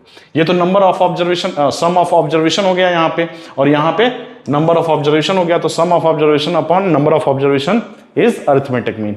इजी कौन सा लगता है बच्चों को? बच्चों को इजी ये लगता है, सबको आराम से ऐड कर दो, कोई दिमाग नहीं लगाना, और अपॉन 20 कर दो। ये क्या है? ये बेटा बोलता है बस यही कि जो चीज का फ्रीक्वेंसी जो है 1 से ज्यादा है, जिसका भी फ्रीक्वेंसी 2 है 3 है 4 है, उससे उसको मल्टीप्लाई पहले ही कर दो, मल्टीप्लाई पहले ही कर दो, और फिर ऐड कर लो। दोनों सेम चीज है, समझोगे तो दोनों सेम चीज है। बस मैं दोनों फॉर्मूला को एक्सप्लेन कर रहा था कि दोनों फॉर्मूला जो है वो क्यों ऐसे हैं। आगे बढ़े। मोड, मोड बेटा सीधा समझना, नंबर के मोस्ट या फिर मोर फ्रीक्वेंसी, मोर फ्रीक्वेंसी। अब मैं क्या बोल रहा हूं, समझो यहां पे एक डेटा है आपके पास, ये एक डेटा है, आपके क्लास में इतने सारे बच्चे हैं, उनका एज यहां पे दिया हुआ है कि उनका एज जो है वो ये है, ठीक है। अब इसमें मैं बोल रहा हूं कि बेटा मोड क्या होता है कि किसी भी ऑब्जर्वेशन की फ्रीक्वेंसी चेक करना है आपको, हर ऑब्जर्वेशन की फ्रीक्वेंसी चेक करना है। जिस ऑब्जर्वेशन की फ्रीक्वेंसी सबसे ज्यादा होती है उसी को मोड बोलते हैं। उस पूरे ग्रुप ऑफ जो सेट ऑफ डेटा होता है, उसका मोड जो होता है बेटा, जिसकी फ्रीक्वेंसी सबसे ज्यादा होगी, उसी ऑब्जर्वेशन को हम उसका मोड बोलेंगे। क्लियर हुआ? यहां पे जैसे ये देखो, ये एज दिया हुआ है, समझो सपोज यहां पे एज दिया हुआ है इतने सारे बच्चों का, तो 22 की फ्रीक्वेंसी कितनी है? 22 की फ्रीक्वेंसी तो नहीं है, 1 ही है। 26 की फ्रीक्वेंसी, तो इसको क्या करते हैं, सबसे पहले असेंडिंग ऑर्डर में अरेंज कर लेते हैं, तो इजी रहेगा हमें देखने के लिए। तो असेंडिंग ऑर्डर में अरेंज किए, इसका मतलब क्या है बेटा कि हम रॉ डेटा को ऑर्गेनाइज कर रहे हैं। तो ये ऑर्गेनाइज कर दिया हमने डेटा, सबसे लोएस्ट 15 फिर 17 असेंडिंग ऑर्डर में हमने लिख दिया। सबसे लोएस्ट कितना है 15, सबसे हाईएस्ट कितना है 28। अब हम देखेंगे कि क्या 15 रिपीट हुआ है, 15 की फ्रीक्वेंसी कितनी है 1, 17 की 1, 18 की 1, 22 की 1, 24 की 1, 25 की 1, 26 की है 3। देखो 26 की फ्रीक्वेंसी बेटा यहां पे कितनी है 3। अब जो ये 26 है ये 3 बार रिपीट हुआ है, तो यहां पे जितने भी ऑब्जर्वेशन है, ये ऑब्जर्वेशन है 15, 17, 18, 22, 24, 25, 26 और 28, ये क्या है बेटा ऑब्जर्वेशन है। और 26 की फ्रीक्वेंसी सबसे ज्यादा है, तो 26 is the mode of this set of data. 26 is mode for this set of data. समझ में आ गया? मोड क्या होता है? नंबर के मोस्ट, जो भी नंबर बहुत बार आए हैं या फिर जिसकी फ्रीक्वेंसी सबसे ज्यादा है। फ्रीक्वेंसी समझाया था मैंने आपको, तो जिसकी भी फ्रीक्वेंसी, जिस भी ऑब्जर्वेशन की फ्रीक्वेंसी सबसे ज्यादा है, उस ऑब्जर्वेशन को बोल देना आप मोड। क्लियर हुआ? मोड, देखो मोड में क्या करते हो, मो कर रहे हो ना, तो मोर और मोड दोनों को एक जगह, इसको याद रखने का तरीका है, मोड मोर, ठीक है। तो मोर फ्रीक्वेंसी मोड फ्रीक्वेंसी मोड, ऐसे याद रखोगे, मोड मतलब कि जिसकी फ्रीक्वेंसी मोर होगी वही मोड होगा। क्लियर हुआ? आगे बढ़े। बहुत सिंपल सी चीज थी कि किसी भी डेटा, जो आपके पास डेटा दिया गया है, उसमें जिसकी फ्रीक्वेंसी सबसे ज्यादा होगी वो ऑब्जर्वेशन, वो जो नंबर है न्यूमेरिकल वैल्यू, वही उसका मोड होता है। ठीक है। अब यहां पे 2 इंपॉर्टेंट पॉइंट है, वो समझना बहुत ही जरूरी है। समझो हमारे पास 10 बच्चे हैं क्लास में, आउट ऑफ 25 उनका मार्क्स आया है 16, 17, 18, 19, कितने हो गए 3, 6 हो गए, 8, 15, 20, 21, 10 हुआ, 1, 2, 3, 4, 5, 6, 7, 8, 9 हुआ, 24 एक लाया। ठीक है। 10 बच्चे का आउट ऑफ 25 जो है, आउट ऑफ 25 इतना मार्क्स आया। अब इसमें मैं पूछता हूं कि इसका मोड बताओ। अगर आपको अरिथमेटिक मीन पहले अगर बोला गया तो आप क्या करोगे, सबको ऐड कर दोगे और फिर आप नंबर ऑफ जो ऑब्जर्वेशन है वो टोटल कितना है 10 है, तो 10 से डिवाइड कर दोगे, इससे अरिथमेटिक मीन निकल जाएगा। फॉर्मूला वाइज भी कर सकते हो आप, 17 जो है 2 बार है तो 17 इंटू 2 करके, जो मैंने फॉर्मूला बताया था उससे भी कर सकते हो। अब बेटा रेंज अगर आपसे मैं पूछता हूं तो इसमें जो हाईएस्ट है वो कौन सा है, 24 है, लोएस्ट कौन सा है 15 है, तो 24 माइनस 15 कर दिया तो आ गया 9। सो 9 is the range of this set of data. अब मैं आपसे पूछता हूं कि मोड कितना है इसका, मोड बताओ मुझे। तो मोड बताने के लिए बेटा आपको देखनी पड़ेगी फ्रीक्वेंसी। तो आप क्या करोगे, सबसे पहले इसको अरेंज कर दो, असेंडिंग ऑर्डर में अरेंज कर देता हूं। 15 हो गया, 16 हो गया, फिर 17 कितना है बेटा 2 बार है, 18 जो है 2 बार है, 19, फिर 20, फिर 21, फिर 24, ये अरेंज हो गया असेंडिंग ऑर्डर में। अब मुझे ये बताओ कि फ्रीक्वेंसी सबकी चेक करेंगे। 15 की फ्रीक्वेंसी 1, 16 की 1, 17 की फ्रीक्वेंसी कितनी है 2 बार, 18 की फ्रीक्वेंसी कितनी है 2 बार, 19, 20, 21, 24 सबकी फ्रीक्वेंसी 1 है। तो यहां पे बेटा 2 ऐसे ऑब्जर्वेशन आए जिनकी फ्रीक्वेंसी 2 है, हाईएस्ट है। तो फ्रीक्वेंसी अगर हाईएस्ट होती है, किसी भी कोई भी ऑब्जर्वेशन की फ्रीक्वेंसी हाईएस्ट है, तो वही उसका मोड होता है। तो क्या यहां पे 2 मोड होगा? देखो दोनों का 2 फ्रीक्वेंसी है, तो यहां पे 2 मोड है बेटा। यहां पे 17 और 18 जो है वो दोनों इसके मोड बोले जाएंगे। तो मोड क्या हो सकता है, मोड एक से ज्यादा भी हो सकता है। समझ में आया? मोड जो हो सकते हैं वो किसी भी सेट ऑफ डेटा का मोड जो होता है वो एक से ज्यादा हो सकता है। मान लिया 2 ऐसे ऑब्जर्वेशन है जिनकी फ्रीक्वेंसी बराबर है और हाईएस्ट है, बराबर है और हाईएस्ट है, ध्यान से सुनो, बराबर है और हाईएस्ट है, तो वैसे ऑब्जर्वेशन को क्या बोलेंगे बेटा, वो दोनों ऑब्जर्वेशन को क्या बोलेंगे, मोड बोलेंगे। ऐसा नहीं कि 17 मोड होगा, नहीं, 18 भी मोड है, 17 भी मोड है, क्योंकि दोनों की फ्रीक्वेंसी हाईएस्ट और सेम है। ठीक है, समझ गया? आया? तो मोड जो हो सकते हैं बेटा वो 1 या 1 से ज्यादा हो सकते हैं, 2 भी हो सकते हैं, 3 भी हो सकते हैं, 4 भी हो सकते हैं मोड, 5 भी हो सकते हैं मोड, कितने भी हो सकते हैं।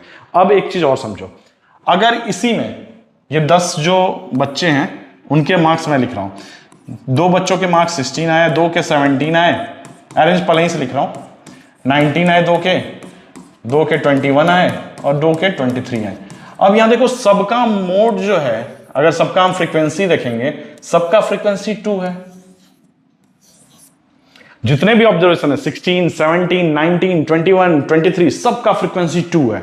तो अब यहां पे मोड क्या होगा, जब सारे डेटा का फ्रीक्वेंसी बेटा, सारे डेटा जो भी डेटा आपके पास है उसमें जिसमें न्यूमेरिकल वैल्यू जो है उनके सब के फ्रीक्वेंसी अगर सेम होते हैं तो वैसे में मोड 0 हो जाता है, मोड नहीं है इसका।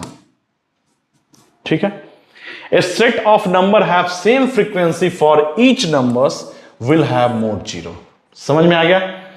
अगर इसमें एक और नंबर मैं ऐड कर देता हूं, समझो 11 स्टूडेंट है, 23 के बाद 24 कर देता हूं, तो यहां पे मोड क्या होगा, तो मोड यहां पे 0 नहीं होगा बेटा, समझना है, मोड यहां पे 0 नहीं होगा क्योंकि एक नंबर जो 24 है उसका 2 फ्रीक्वेंसी नहीं है, वो सिंगल फ्रीक्वेंसी के साथ आया है। तो यहां पे मोड क्या होगा बेटा, यहां पे मोड जाएगा 16, 17, 19 और 21, 23, ये इसके 5 मोड हो जाएंगे। समझ में आया, देखो कैमरा चल रहा है। तो ये समझ में आया बेटा, ये दोनों बहुत इंपॉर्टेंट पॉइंट है, ये बहुत सारे बुक में देखने को नहीं मिलते हैं, बट ओलंपियाड के नजर से ये बहुत ही बहुत ही बहुत ही इंपॉर्टेंट है। आगे बढ़ते हैं। क्वेश्चन है, if we have observation of average temperature in Delhi for 12 months, Delhi में 12 मंथ्स जो है जनवरी से लेकर दिसंबर तक का एवरेज टेम्परेचर लिया गया, हर मंथ का लिया गया। Find the month in which it has maximum average temperature. Maximum average temperature कहां है बेटा, ये टेम्परेचर है और ये मंथ है, तो मैक्सिमम तो यही दिख रहा है, 29 ही दिख रहा है मुझे, हाँ 29 है। So what is the mode of the given observation, इसमें बताओ मोड क्या है। ये जो सेट ऑफ डेटा हमको मिला है 12 मंथ का, 12 मंथ का जो हमें सेट ऑफ डेटा मिला है, इसका मोड बताना है। तो 18 देखो, 18 तो एक ही बार आया है, 22 एक ही बार आया है, 24 एक ही बार आया है, 25 2 बार आया है, 29 भी एक ही बार आया है, 25 देखो 2 बार, 29 एक ही बार, 27 जो है वो 3 बार आया है, देखो 27 3 बार आया है यहां पे। फिर 25 जो है वो 25 भी 3 बार है क्या, हाँ यहां देखो 25 जो है वो 3 बार आया है, ये देख रहे हो 25 3 बार आया है। तो यहां से 25 और ऐड कर देता हूं एक इसमें, 21 जो है एक बार आया है, 19 जो है एक बार आया है। ठीक है, तो यहां पे मोड क्या होगा बेटा, यहां पे मोड होगा 25 3 बार और 27 भी 3 बार, यही सबसे हाईएस्ट फ्रीक्वेंसी है 3 3 की। तो यहां पे मोड होगा बेटा 25 एंड 27। समझ में आया, क्वेश्चन क्लियर हुआ। ठीक है, देख लो एक बार कैमरा चल रहा है कि नहीं। समझ में आया बेटा कि यहां पे जो मोड होंगे वो 27 होंगे और 25 होंगे, क्योंकि दोनों की फ्रीक्वेंसी जो है 25 की भी फ्रीक्वेंसी 3 है और 27 की भी फ्रीक्वेंसी 3 है। थोड़ा आवाज होगा तो डिस्टर्ब मत होना, बिकॉज बगल में थोड़ा काम चल रहा है। आगे बढ़ते हैं। मीडियन क्या होता है, मीडियन मतलब बेटा middle, middle of data set. ठीक है, मीडियन को कैसे याद रखोगे, मिडिल, मीडियन मतलब मिडिल, मतलब मीडियन क्या है, मिडिल है, ये यहां से यहां का मिडिल कहां होगा, यहां। तो मीडियन क्या है बेटा, मिडिल है, समझते हैं अब इसको। The middle value of the given number of observation which divides is exactly in 2 part. अगर 2 पार्ट में डिवाइड कर रहा हो सेट ऑफ डेटा को, समझना एक एग्जांपल से समझते हैं इसको। ये देखो हमारे पास एक सेट ऑफ डेटा है बेटा ऐसा, 1 है, 3 है, 3 है, 6 है, 7 है, 8 है और 9 है। तो सबसे पहले आपके पास जो रॉ डेटा आता है बेटा, उसको आप असेंडिंग ऑर्डर या डिसेंडिंग ऑर्डर में अरेंज कर लो। अरेंज करने के बाद जो मिड ऑफ डेटा है, अब मिड ऑफ डेटा कौन सा है, इसको हटाते हैं तो इधर हट जाता है, इधर हटाते हैं इसको हटा दिया, इसको हटा दिया, इसको हटा दिया, ऐसा हटाना मत, समझाने के लिए बता रहा हूं। तो ये जो 6 है ये मिडिल ऑफ द डेटा है, ये जो डेटा है इसको असेंडिंग ऑर्डर में अरेंज कर दिया। अरेंज करने के बाद जो मिड ऑफ द डेटा है, mid of the data, mid of the जो डेटा है बेटा उसी को बोलते हैं मीडियन। तो इसका मीडियन क्या होगा, 6, इसका मीडियन होगा 6। मैं समझ रहा हूं आपके दिमाग में क्या क्वेश्चन आ रहा है कि सपोज सर आपके पास कोई एक डेटा है, समझो एक रॉ डेटा में लेता हूं, मिटा दो इसको।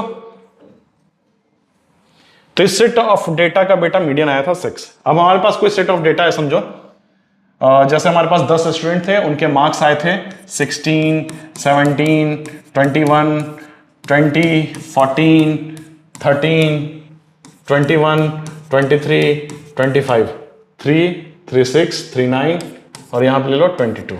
ठीक है, ये टोटल 10 बच्चों के आउट ऑफ 25 ये मार्क्स आया, 10 बॉयज और गर्ल्स का। ओके, यहां तक तो समझ में आया। इसमें सर बताओ मीडियन क्या होता है? तो तीन हम लोग सेंट्रल टेंडेंसीज देखे थे बेटा, मीन, मोड और मीडियन। तो मोड तो मैंने समझा दिया, जिसकी फ्रीक्वेंसी सबसे ज्यादा। अगर इसमें फ्रीक्वेंसी किसी की ज्यादा है देख लो, 20, इसमें सबकी फ्रीक्वेंसी 1 ही लग रही है। 16 एक ही बार है, 17 एक ही बार है, 21 एक ही बार नहीं, 21 जो है 2 बार है। ये देखो 21 2 बार है, 20 जो है एक ही बार है, 14 एक बार, 13 एक बार, 23, 22। तो यहां पे इसका मोड अगर पूछा जाएगा तो आप क्या बोलोगे? मोड इसका जो है वो है 21, क्योंकि 21 की फ्रीक्वेंसी जो है बेटा यहां पे 2 है, तो मोड हो गया 2। मीन निकालना होगा तो क्या करोगे? सबको ऐड कर दोगे और अपॉन 10 से डिवाइड कर दोगे। 10 से क्यों डिवाइड करोगे? क्योंकि नंबर ऑफ ऑब्जर्वेशन जो है यहाँ पे 1 2 3 4 5 6 ऐसे करके 10 है टोटल, तो इसलिए 10 से डिवाइड कर दोगे। अब आपसे पूछता है कि मीडियन क्या होगा इसका? तो मीडियन करने के लिए बेटा ये एक रॉ डेटा है, this is raw data, this is raw data.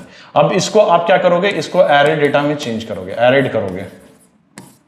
एरेड कैसे करेंगे? Ascending order, descending order. तो अभी हमें क्या निकालना है? अभी हमें निकालना है मीडियन। तो मीडियन के लिए हम असेंडिंग ऑर्डर करते हैं सबसे पहले।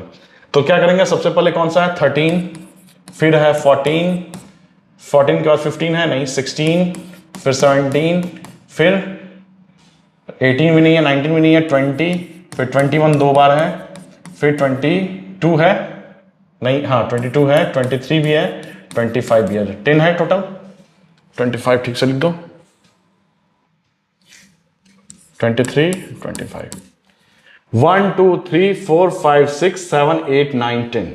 ठीक है, 10 डेटा है हमारे पास। इसको हमने क्या कर लिया? असेंडिंग ऑर्डर में, असेंडिंग ऑर्डर में इसको अरेंज कर लिया, एरे डेटा में चेंज कर लिया। अब मैं बोल रहा हूं कि इसका middle of the data, middle of the data कैसे चेक करेंगे? यहां से हटाया, इधर से भी एक हटाया, इसको हटाया इधर से भी एक हटाया, इधर से भी एक हटाया, इधर से भी एक हटाया, इधर से भी एक हटाया, इधर से भी एक हटाया, इधर से भी एक हटाया, इधर से भी एक हटाया। अब यहां पे तो डेटा मिल ही नहीं पाया बेटा हमें। अब क्या करें?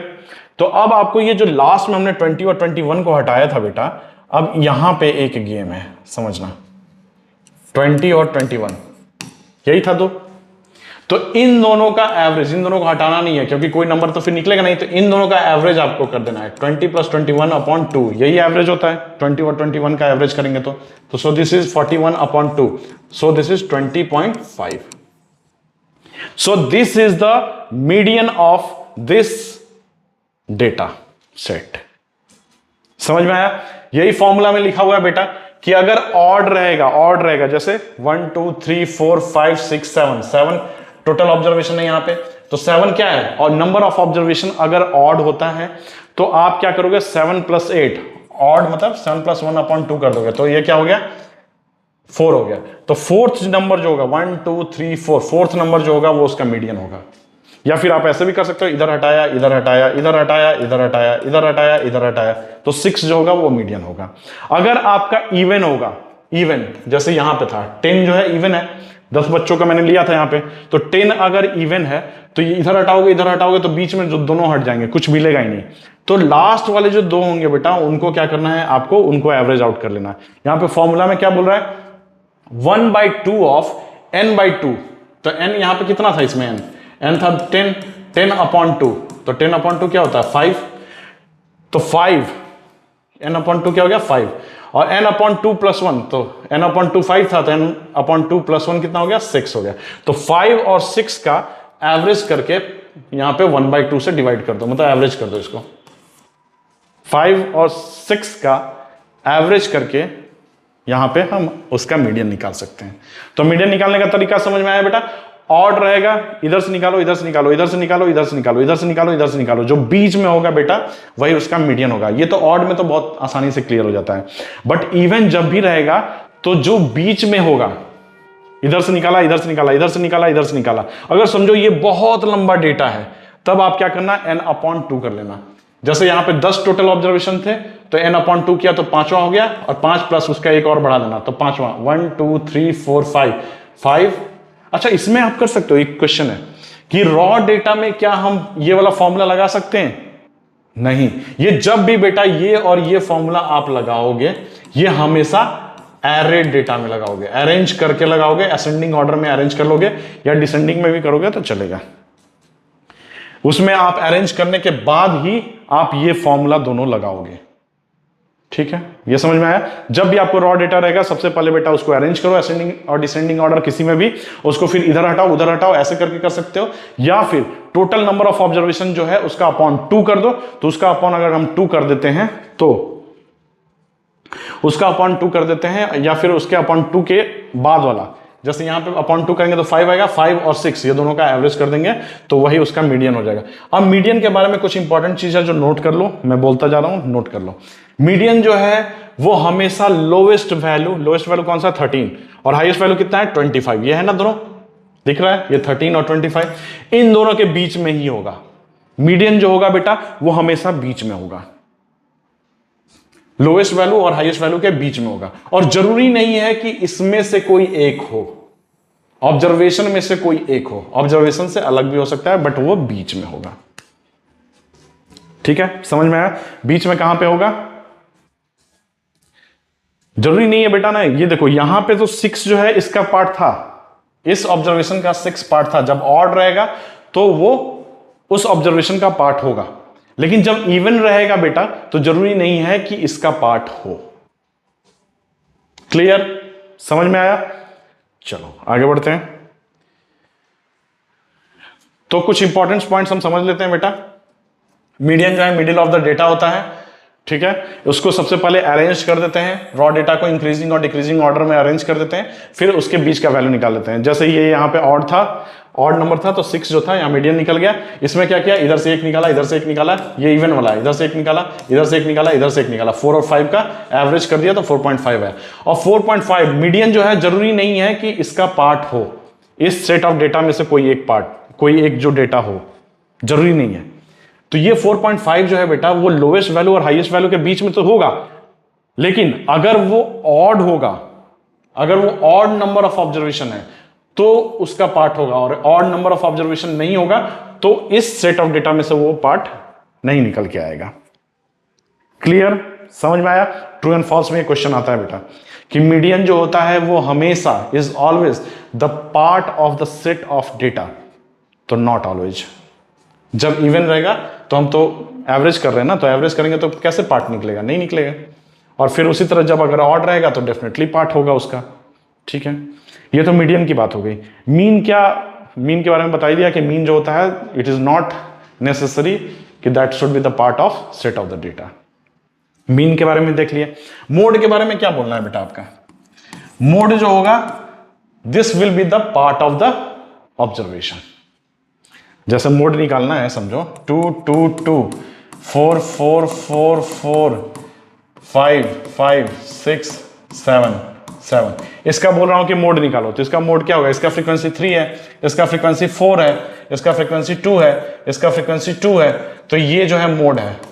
4 is the mode of this set, तो 4 तो इसका पार्ट है ना, तो मोड जो होता है बेटा वो हमेशा ऑब्जर्वेशन का पार्ट होता है। क्लियर, आगे बढ़े। ये इंपॉर्टेंट पॉइंट था जो false and true and false के रूप में आता है। क्वेश्चन करते हैं, the heights of 10 girls were measured in centimetre, centimetre में मेजर किया गया। The result are as follows, ये दिया हुआ हाइट, 10 गर्ल्स का हाइट दिया हुआ। What is the highest of the tallest girl, तो हाईएस्ट निकालो इसमें से कौन सा है हाईएस्ट, इसमें तो मुझे दिख रहा है 151 ही दिख रहा है, 151 हुआ इसका आंसर। यहाँ टेबुलर फॉर्म बोल नहीं रहा है बेटा, तो टेबुलर फॉर्म में बताया था ना, टेबुलर फॉर्म रहेगा तो कैसे करेंगे, ये टेबुलर फॉर्म बोल नहीं रहा है तो यहाँ डायरेक्ट कर सकते हैं। What is the height of the shortest girl, shortest कौन सा है 128, उससे नीचे कोई नहीं, 128 centimetre. What is the range of the data, तो हाईएस्ट पता चल गया बेटा, टॉलेस्ट पता चल गया, शॉर्टेस्ट पता चल गया, तो इन दोनों का जो डिफरेंस होगा वही होगा हाईएस्ट माइनस लोवेस्ट। तो 151 माइनस 28 कितना हो जाएगा 23, दिस इज 23 सेंटीमीटर। सो ये क्या है variation. What is the mean height of the this set of data, तो इन सब ऑब्जर्वेशन का सम कर दो अपॉन टोटल कितने 10 गर्ल्स हैं तो 10 से डिवाइड कर दो, नंबर ऑफ ऑब्जर्वेशन 10 है इसलिए।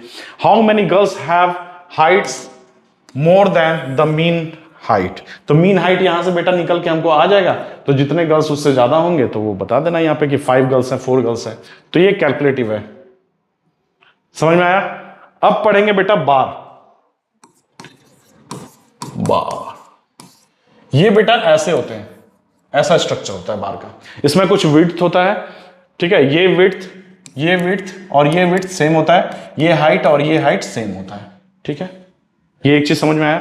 Bar graph can be use for finding the measures of the central tendency.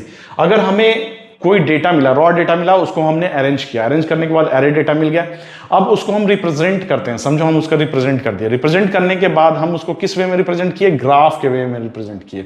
तो ग्राफ बना के हमने समझो रिप्रेजेंट किया किसी, जैसे ग्राफ कैसे बनाते हैं बेटा, ऐसे ही बनाते हैं बार ग्राफ, देखा होगा ऐसे आपने, ये बार ग्राफ है। तो ये क्या है, किसी सेट ऑफ डेटा को हम रिप्रेजेंट कर रहे हैं, तो इसको बोलते हैं बेटा एक्स एक्सिस, इसको बोलते हैं वाई एक्सिस, ठीक है। ये आपका ओरिजिन हुआ, 0 हुआ, ठीक है। कोऑर्डिनेट ज्योमेट्री में जब आप जाओगे तो इसको 0 0 बोलते हैं कोऑर्डिनेट ज्योमेट्री में, बट ये 0 हुआ। ये एक्स एक्सिस क्या हुआ, हॉरिजॉन्टल, और ये क्या हुआ, वर्टिकल, वाई एक्सिस।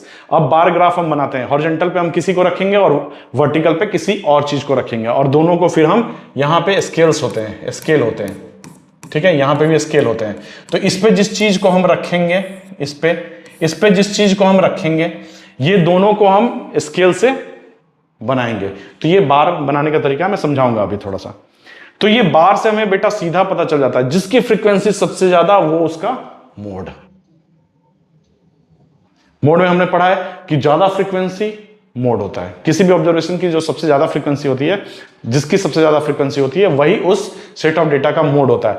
तो पता है बार ग्राफ से क्या पता चलता है, बार ग्राफ आप जैसे ही देखोगे ना, जो सबसे टॉलेस्ट रहेगा तो वो ऑब्जर्वेशन जो होगा वो आपका मोड हो जाएगा।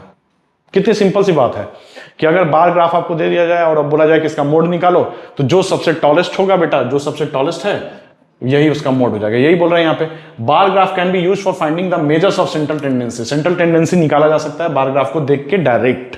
कैसे? As we know that observation with the more frequency is the mode, hence bar with the tallest height must be the mode of the data. जिसकी सबसे ज्यादा हाइट है, इसी की सबसे ज्यादा हाइट है, तो ये जो ऑब्जर्वेशन है बेटा, इसी को हम बोलेंगे mode of the set of data. Choosing a scale, जब भी बार हम बनाते हैं बेटा, उसमें स्केल जो होता है वो चेंज करते हैं। स्केल जो होता है उसको चूज करते हैं, चूज करके और फिर हम उससे बार बनाते हैं। बार ग्राफ क्या होता है, एक रिप्रेजेंटेशन ऑफ डेटा है। ये रिप्रेजेंटेशन है, हमारे पास जो भी रॉ इन्फॉर्मेशन आया था उससे हमने अरेंज किया, ऑर्गेनाइज किया, ऑर्गेनाइज करने के बाद हम उसको रिप्रेजेंट कर दिए बार में बना दिए, और इससे हमें पता चल जाता है, सारा इन्फॉर्मेशन हमें यहां से निकल के आ जाता है। जैसे हमें देखो, एक सेंट्रल टेंडेंसी क्या होती है, मोड होती है, 3 सेंट्रल टेंडेंसी होती है, मोड, मीडियन एंड मीन। तो मोड हमें यहां से डायरेक्ट पता चल जाता है, ठीक है। आगे बढ़े, ये देखो जैसे बार ग्राफ है, इस बार ग्राफ में यहां देखो एक्स एक्सिस पे क्या दिया हुआ है बेटा, hip hop, classical, rock, jazz, types of music दिया हुआ है। यहां पे नंबर ऑफ स्टूडेंट्स, एक क्लास है, उस क्लास में जो नंबर ऑफ स्टूडेंट्स हैं वो टोटल 14 है। अब उसमें से हमें सर्वे किया, सर्वे करने के बाद पता चला हमें कि हिप हॉप जो है वो हिप हॉप देखो कहां पे जा रहा है, 12 बच्चे को पसंद है हिप हॉप। क्लासिकल कितने बच्चों को पसंद है, 8 बच्चों को। रॉक कितने बच्चों को पसंद है, 7 बच्चों को। जैज कितने बच्चों को पसंद है, 14 बच्चों को। तो ये देखो, ये इंफॉर्मेशन हमें सारा यहां से निकल के आ रहा है। क्लास सबसे ज्यादा पसंद, जो सबसे ज्यादा बच्चे हैं जिनको जो सबसे ज्यादा पसंद है वो है जैज। क्लास में जैज जो है वो फेवरेट है मैक्सिमम लोगों का। सबसे कम क्या है, रॉक सबसे कम पसंद आ रहा है। ये इंफॉर्मेशन निकल के आ रहा है ना। अब यहां पे अगर मैं बोलता हूं आपको रेंज निकालने के लिए, तो रेंज कैसे निकालोगे, 14 बच्चों को देखो, यहां ये है और ये 7 है सबसे लोएस्ट, तो 14 माइनस 7, रेंज क्या हो गया, 7 हो गया, ठीक है। यहां पे तो समझ में आ गया, रेंज निकल के आ जाएगा। मीन भी निकाल सकते हो। मोड में आपसे बोलता हूं, मोड बताओ यहां पे कितना होगा, तो जो टॉलेस्ट होगा बेटा, टॉलेस्ट तो यही है, तो यहां पे जैज जो है यही टॉलेस्ट है। तो 14 जो बच्चे हैं, 14 बच्चों को जो है वो जैज पसंद है, तो जैज जो है बेटा वही यहां पे आपका मोड है, इसका 14 जो है मोड है, ठीक है। समझ में आया। डबल बार ग्राफ क्या होता है, डबल बार ग्राफ हम लोग यूज करते हैं बेटा ऐसे, इसी बार ग्राफ के बगल में आपने देखा होगा ऐसे ग्राफ, ये हमेशा कंपैरिजन के लिए यूज करते हैं। समझो ऐसे रहेगा, या फिर ऐसे भी रह सकता है, ऊपर भी रह सकता है, जरूरी नहीं है कि नीचे ही रहेगा, ये ऐसे भी हो सकता है, यहां से ऐसे करके ऐसे भी हो सकता है, ठीक है, ये ऐसे रहेगा कलर्ड, ये किसी और कलर से कलर्ड रहेगा। तो इसको बोलते हैं डबल बार ग्राफ, इसमें 2 बार होते हैं। तो डबल बार ग्राफ जो होता है बेटा वो हमेशा कंपैरिजन के लिए आता है, कंपैरिजन के लिए ही यूज किया जाता है डबल बार ग्राफ को। चलो आगे देखते हैं। यहां देखो एक पॉइंट लिखा हुआ था डबल बार, this is the same as the bar graph, bar graph की तरह ही होता है, उसमें 2 बार्स होते हैं एज ज्वाइंट ऑफ, ठीक है। This is use to compare certain information, certain information जो है तो कंपेयर हो सकते हैं, कि जैसे ये समझो ये किसी और स्कूल के क्लास, ये समझो क्लास 7th है, ये क्लास 8th है, ये रेड वाला जो है जो मैंने बनाया है ये क्लास 8th है। अब बताओ क्लास 8th में ज्यादा पसंद है बच्चों को हिप हॉप की क्लास 7th में ज्यादा पसंद है? क्लास 8th में पसंद है, तो कंपेयर हो गया ना कि क्लास 8 में ज्यादा पसंद है, क्लास 7th में कम पसंद है। यहां पे देखो क्लास 8th में जो है वो कम पसंद है क्लासिकल, क्लास 7th वाले ज्यादा पसंद करते हैं क्लासिकल। उसी तरह रॉक के बारे में भी है, रॉक जो है क्लास 8th वाले कम पसंद कर रहे हैं, क्लास 7th वाले ज्यादा पसंद कर रहे हैं, क्लास 7th वाले जैज जो है ज्यादा पसंद कर रहे हैं, क्लास 8th वाले कम पसंद कर रहे हैं। तो बेटा डबल बार ग्राफ से हम सर्टेन थिंग्स का कंपैरिजन कर सकते हैं। डबल बार ग्राफ किस लिए यूज होता है? हमेशा कंपैरिजन के लिए यूज होता है। जैसे देखो यहां पे दिया हुआ है, represent the number of wild animals found in 2 states given. 2 state है, कौन कौन सा स्टेट है बेटा? यहां पे है कर्नाटका और दूसरा है तमिलनाडु, यहां लिखा हुआ है। कर्नाटका जो है वो ब्लू में है, कर्नाटका ब्लू में है, और तमिलनाडु जो है वो रेड में है, ठीक है, यहां तक समझ में आ रहा है। अब यहां पे दिया हुआ है बेटा कि वाइल्ड एनिमल्स दोनों में देखा गया, कर्नाटका में भी देखा गया, तमिलनाडु में भी देखा गया, कि लॉयन जो है कर्नाटका में 20 है और तमिलनाडु में 18 है, टाइगर जो है 16 है और तमिलनाडु में 20 है, एलिफेंट यहाँ पे 30 है, तमिलनाडु में 25 है, कर्नाटका में राइनो जो है वो 15 है, तमिलनाडु में 22 है, जेब्रा उसी तरह 25 है कर्नाटका में और 28 जो है तमिलनाडु में। तो ये क्या है? ये हमारे पास डेटा हुआ, ये सर्वे किया हमने, सर्वे करके हमने पता चला कि ये डेटा हमारे पास आ गया। अब इसको रिप्रेजेंट करेंगे हम बार ग्राफ में, तो डबल बार ग्राफ में करते हैं। तो 20 जो है 20, यहां देखो ये 20 है, इधर रख लिया हमने वाई एक्सिस पे, किसको रख लिया? वाइल्ड एनिमल्स को, नंबर ऑफ वाइल्ड एनिमल्स, ये वाई एक्सिस पे। एक्स एक्सिस जो हॉरिजॉन्टल था उस पे हमने किसको रख लिया? एनिमल्स को रख लिया। चल रहा है वीडियो? यस। तो ये हमने एनिमल्स को यहां रख लिया। अब मुझे ये बताओ कि कर्नाटका में ज्यादा लॉयन है कि तमिलनाडु में? केटी है, ये कर्नाटका है, तमिलनाडु है, ये कर्नाटका है, ये तमिलनाडु है, ये कर्नाटका है, ये तमिलनाडु है, ये कर्नाटका है, ये तमिलनाडु है। अब मुझे बताओ कि लॉयन जो है कर्नाटका में ज्यादा है कि तमिलनाडु में? कर्नाटका में। कंपैरिजन हो रहा है ना कि कर्नाटका में ज्यादा है, तमिलनाडु में कम है। टाइगर कर्नाटका में ज्यादा है कि तमिलनाडु में? तमिलनाडु में ज्यादा है, देखो ऊपर है। एलिफेंट कर्नाटका में ज्यादा है। तो क्या मुझे ये डेटा देखना पड़ रहा है? नहीं, मुझे ये पिक्चर से ही पता चल जा रहा है। राइनो जो है वो तमिलनाडु में ज्यादा है, जेब्रा जो है वो तमिलनाडु में ज्यादा है। देखो यहां लॉयन कम है तमिलनाडु में, तो जेब्रा ज्यादा है, वाइल्ड एनिमल्स है, ठीक है। मैं जो कहना चाह रहा हूं समझ गए होगे। तो ये कर्नाटका, ये तमिलनाडु का, ये देखो कंपैरिजन क्या है बेटा? तो कंपैरिजन से हमें सब समझ में आ गया कि कहां पे ज्यादा है कहां पे कम है। तो सबसे ज्यादा एलिफेंट कहां पाए जाते हैं? क्वेश्चन। सबसे ज्यादा एलिफेंट जो पाए जाते हैं वो हमें पाए जाते हैं, देखो एलिफेंट सबसे ज्यादा कर्नाटका में। सबसे कम राइनो कहां पे है? तो क्या हमें डेटा खोजना है इसमें? नहीं, इसको देखेंगे फटाक से। राइनो सबसे कम 15 कहां पे? कर्नाटका में। क्लियर?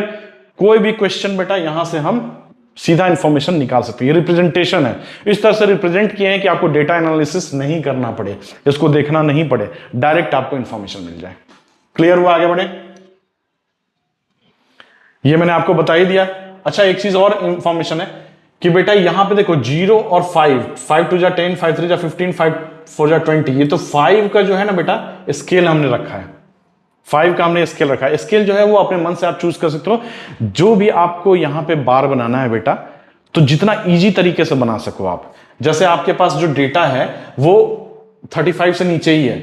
अगर मान लिया समझो आपके पास बहुत सारा डेटा है, जब बहुत सारा डेटा, जैसे आपके पास लॉयन जो है वो आपके पास 45 है, तो यहां 9 9 का भी बना सकते थे स्केल, ऐसा भी बना सकते थे 9 18 27 36 45।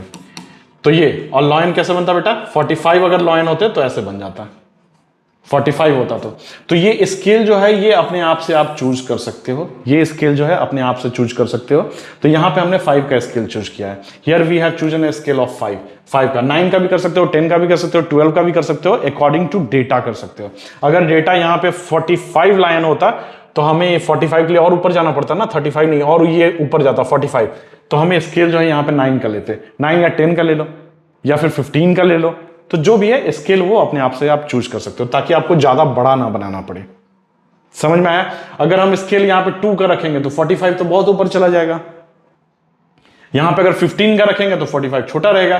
तो कुछ ऐसा स्केल लेंगे जो अपने हिसाब से लेना है, ऐसा स्केल लेंगे जिससे हम इसको एग्जैक्टली अच्छे से बना सके, रिप्रेजेंट अच्छे से कर सके, जिससे अच्छे से समझ में आए। ठीक है, the x axis represent the name of the wild animal, बता ही दिया था, एक्स एक्सिस इसको बोलते हैं, ये जो है एक्स एक्सिस है, ये वाई एक्सिस है, Y axis represent number of wild animals.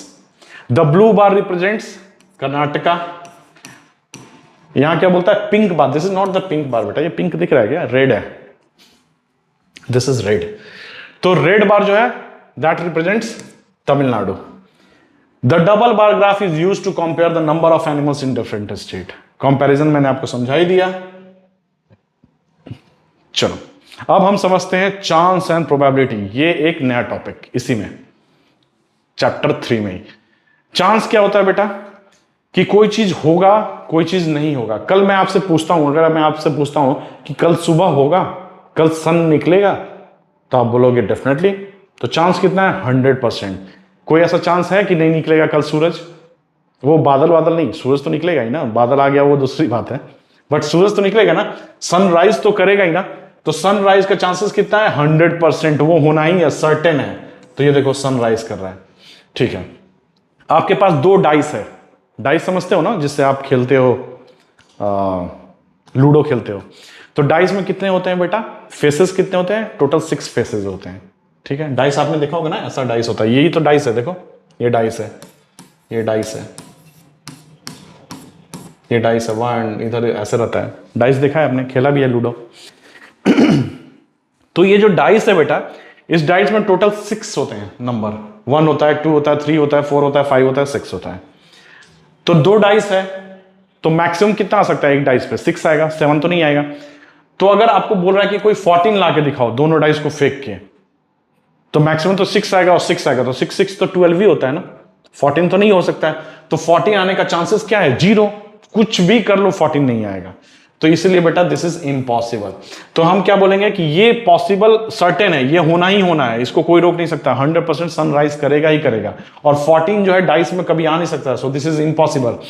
अब आपका जो पाकिस्तान हिंदुस्तान का जो मैच होता है, इंडिया पाकिस्तान का, तो उसमें जो होता है कॉइन को ऐसे फ्लिप करते हैं हम लोग, ऊपर की तरफ करते हैं, उसमें हेड होता है और पीछे जो होता है बेटा वो टेल होता है। इधर हेड है समझो और पीछे की तरफ टेल है। तो अगर मैं आपसे पूछता हूं कि हेड आने का चांस कितना है और टेल आने का चांस कितना है, तो दोनों का चांस तो इक्वल है ना, टेल भी आ सकता है हेड भी आ सकता है, इक्वल चांस। ऐसा तो नहीं है कि हेड ज्यादा आएगा टेल नहीं आएगा, ऐसा तो कुछ नहीं है। तो हेड जितना आएगा उतना ही टेल आने का चांसेस है, तो दोनों का इवन चांस है बेटा। तो ये एक लाइन दिया हुआ है, इसमें चांस कितना है, तो इसका 100% चांस है कि ये होगा ही होगा, so this is called certain. इसका जो है वो इवन चांस है कि हेड भी आ सकता है टेल भी आ सकता है, सो इवन चांस है। इवन मतलब हेड भी आ सकता है टेल भी आ सकता है, ये इम्पॉसिबल है बेटा। तो ये हुआ चांस, ठीक है। अब प्रोबेबिलिटी समझो कि किसी भी चीज की अगर मान लिया हम प्रोबेबिलिटी निकालना, अगर हमारे पास कोई एक ऐसा डेटा आ जाए बेटा कि जिससे हमें पता चले कि इसकी प्रोबेबिलिटी ज्यादा है, तो ज्यादा हम बोल, जैसे आपसे मैं पूछता हूं कि कल 20 से ज्यादा स्टूडेंट्स मेरे क्लास में आएंगे सपोज, तो इसकी प्रोबेबिलिटी क्या है, तो प्रोबेबिलिटी आप बोलते हो कि सर इसकी प्रोबेबिलिटी बहुत ज्यादा है कि हमेशा जो आपके क्लास में 20 से ज्यादा स्टूडेंट्स आएंगे। तो प्रोबेबिलिटी ज्यादा है, तो उसको अगर हम न्यूमेरिकल वैल्यू में समझना शुरू कर दें तो कितना इजी होगा। तो वही प्रोबेबिलिटी जो हम बोलते हैं कि प्रोबेबिलिटी जो है वो ज्यादा है, उसको चांसेस जो है ज्यादा है कि हम 20 से ज्यादा बच्चे कल आएंगे, तबीयत खराब नहीं होगी लोगों की। तो इसकी जो प्रोबेबिलिटी है, अगर इसको हम नंबर से समझना शुरू कर दें, इसको अगर हम डिजिट से समझना शुरू कर दें, जैसे इसकी प्रोबेबिलिटी 20% है, 70% है, 80% है, तो ये जो नंबर है बेटा, ये नंबर अगर हम जान जाए प्रोबेबिलिटी में, तो हमें पता चल जाएगा कि अच्छा इसकी प्रोबेबिलिटी ज़्यादा है, इसकी प्रोबेबिलिटी कम है, इसकी प्रोबेबिलिटी होने की ज़्यादा है, इस बिजनेस की सक्सेस होने की प्रोबेबिलिटी ज़्यादा है, इसकी डाउन होने की कम है। कल जो है ग्राउंड में है यहाँ पे 25 बच्चे आएंगे कि 20 बच्चे आएंगे, इसकी प्रोबेबिलिटी किसकी ज़्यादा है। तो ये प्रोबेबिलिटी जो वर्ड है, इसको अगर हम किसी नंबर से समझना शुरू कर दें तो इजी हो जाएगा हमारे लिए मैथ्स कि किसकी प्रोबेबिलिटी ज्यादा है। जैसे इसकी जो प्रोबेबिलिटी है, इसकी 100% प्रोबेबिलिटी है, इसकी प्रोबेबिलिटी क्या है 0%, ऐसा हो ही नहीं सकता है। तो इसकी प्रोबेबिलिटी कितना है, इसका बोल रहा है इवन चांसेस की प्रोबेबिलिटी 1/2 है। मतलब 2 बार अगर फ्लिप किया जाएगा तो एक बार हेड आ सकता है या फिर एक बार टेल आ सकता है। समझ में आ रहा है? चांसेस हेड के भी उतना ही है, हेड के भी उतना ही है जितना टेल के हैं। तो अगर एक बार हेड आया तो एक बार टेल आया, मतलब आ सकता है ना, एक बार हेड आ गया एक बार टेल आ गया। तो प्रोबेबिलिटी हेड की कितनी है 1/2 है। ये प्रोबेबिलिटी है, ये सर्टेन नहीं है बेटा कि हमेशा हेड ही आएगा या हमेशा टेल ही आएगा। हो सकता है ना कि हमेशा हेड आए हमेशा टेल आए, बट हेड की प्रोबेबिलिटी कितनी है, तो हेड की प्रोबेबिलिटी 1/2 है। आधा चांस है कि 50% चांस है कि हेड आएगा और 50% चांस है कि टेल आएगा। तो 50% क्या होता है, 50% इज 1/2 ना, 50/100, सो दिस इज 1/2। समझ में आया प्रोबेबिलिटी? चलो प्रोबेबिलिटी को थोड़ा सा और समझते हैं। Probability is the study of uncertainty. किसी भी कोई भी चीज कितना सर्टेन है कितना अनसर्टेन है, बस यही पता चलता है। सर्टेन कितना हो रहा है, अनसर्टेन हो रहा है, कितना सर्टेन हो रहा है। The uncertainty of any doubtful situation is measured by means of probability. This tells us the chance of happening. कितना चांस है कि ये हो सकता है वो नहीं हो सकता है। ठीक है, तो इसके लिए एक फॉर्मूला निकाला गया बेटा, इस फॉर्मूला को समझाता हूं थोड़ा सा। प्रोबेबिलिटी होता है कि नंबर ऑफ फेवरेबल कम्स और number of all possible outcomes. अब इसको समझना, क्वेश्चन से समझते हैं। If we throw a dice, एक डाइस है उसको हमने थ्रो किया, ये डाइस है इसको हमने थ्रो किया, then what is the probability that we will get 5। तो देखो बेटा इसमें टोटल पॉसिबिलिटी कितनी होती है कि 1 भी आ सकता है, 2 भी आ सकता है, 3 भी आ सकता है, 4 भी आ सकता है, 5 भी आ सकता है, 6 भी आ सकता है। क्वेश्चन पूछ रहा है कि 5 के आने की पॉसिबिलिटी कितनी है। तो 5 बेटा इसका भी चांस एक है, इसका भी चांस एक है, इसका भी चांस है, इसका भी चांस है, इसका भी चांस है, इसका भी चांस है। तो टोटल 6 चांसेस हैं। तो 5 के आने के चांसेस कितने हैं, तो बोल रहा है कि अगर आपको 5 का चांसेस चाहिए, नंबर ऑफ फेवरेबल आउटकम, आपको 5 लाना है, 5। तो 5 नंबर कितने लाने हैं, एक ही लाना है। ये टोटल जो है, ये टोटल आउटकम कितने हैं, 1 2 3 4 5 6। 1 भी आ सकता है, 1 क्या आउटकम है ना, ऐसे फेंकेंगे तो आउटकम निकल के क्या आएगा, 1 आएगा, 2 आएगा, कभी 3 आएगा, कभी 4 आएगा, कभी 5 आएगा, कभी 6 आएगा। तो 5 जो है, 5 का आउटकम कितना है, 5 का outcome, total number of outcome कितने बेटा 6। तो अगर आपको 5 लाना है तो उसका आउटकम जो है, इसका आउटकम तो 1 है। अगर सबको एक एक चांस हम देंगे तो 5 का तो एक ही आउटकम आएगा ना, 5 तो एक ही बार आ सकता है। अगर सब एक एक बार आ रहे हैं बेटा तो 6 बार में से 5 एक बार आएगा, 6 बार में से 5 एक बार आएगा। तो total number of all possible outcomes, जितने भी पॉसिबल आउटकम्स हैं वो सब हमने लिख दिया। उसका टोटल कितना है, तो ये 1 2 3 4 5 6, टोटल 6 आउटकम है तो 6 लिख दिया, टोटल नंबर ऑफ आउटकम लिख दिया। और हमें चाहिए कितना, 5 चाहिए, तो 1 हो गया। अभी इसी क्वेश्चन को मैं चेंज करता हूं बेटा, समझने के लिए चेंज कर रहा हूं कि when we will get 5 नहीं, यहां पे करता हूं 3 and 4, 5 को हटा दिया यहां से। अब 3 और 4 आने के चांसेस कितने हैं, तो 3 आने के चांसेस भी, अगर सबके चांसेस 1 हैं तो 3 आने के चांसेस 1 हैं और 4 आने के चांसेस 1 हैं। तो फेवरेबल आउटकम हमें चाहिए, तो 2 हो गए, 1 2 2 हो गए। और टोटल नंबर ऑफ आउटकम कितने हैं, 6, तो 2/6 हो गया। So this is 1/3।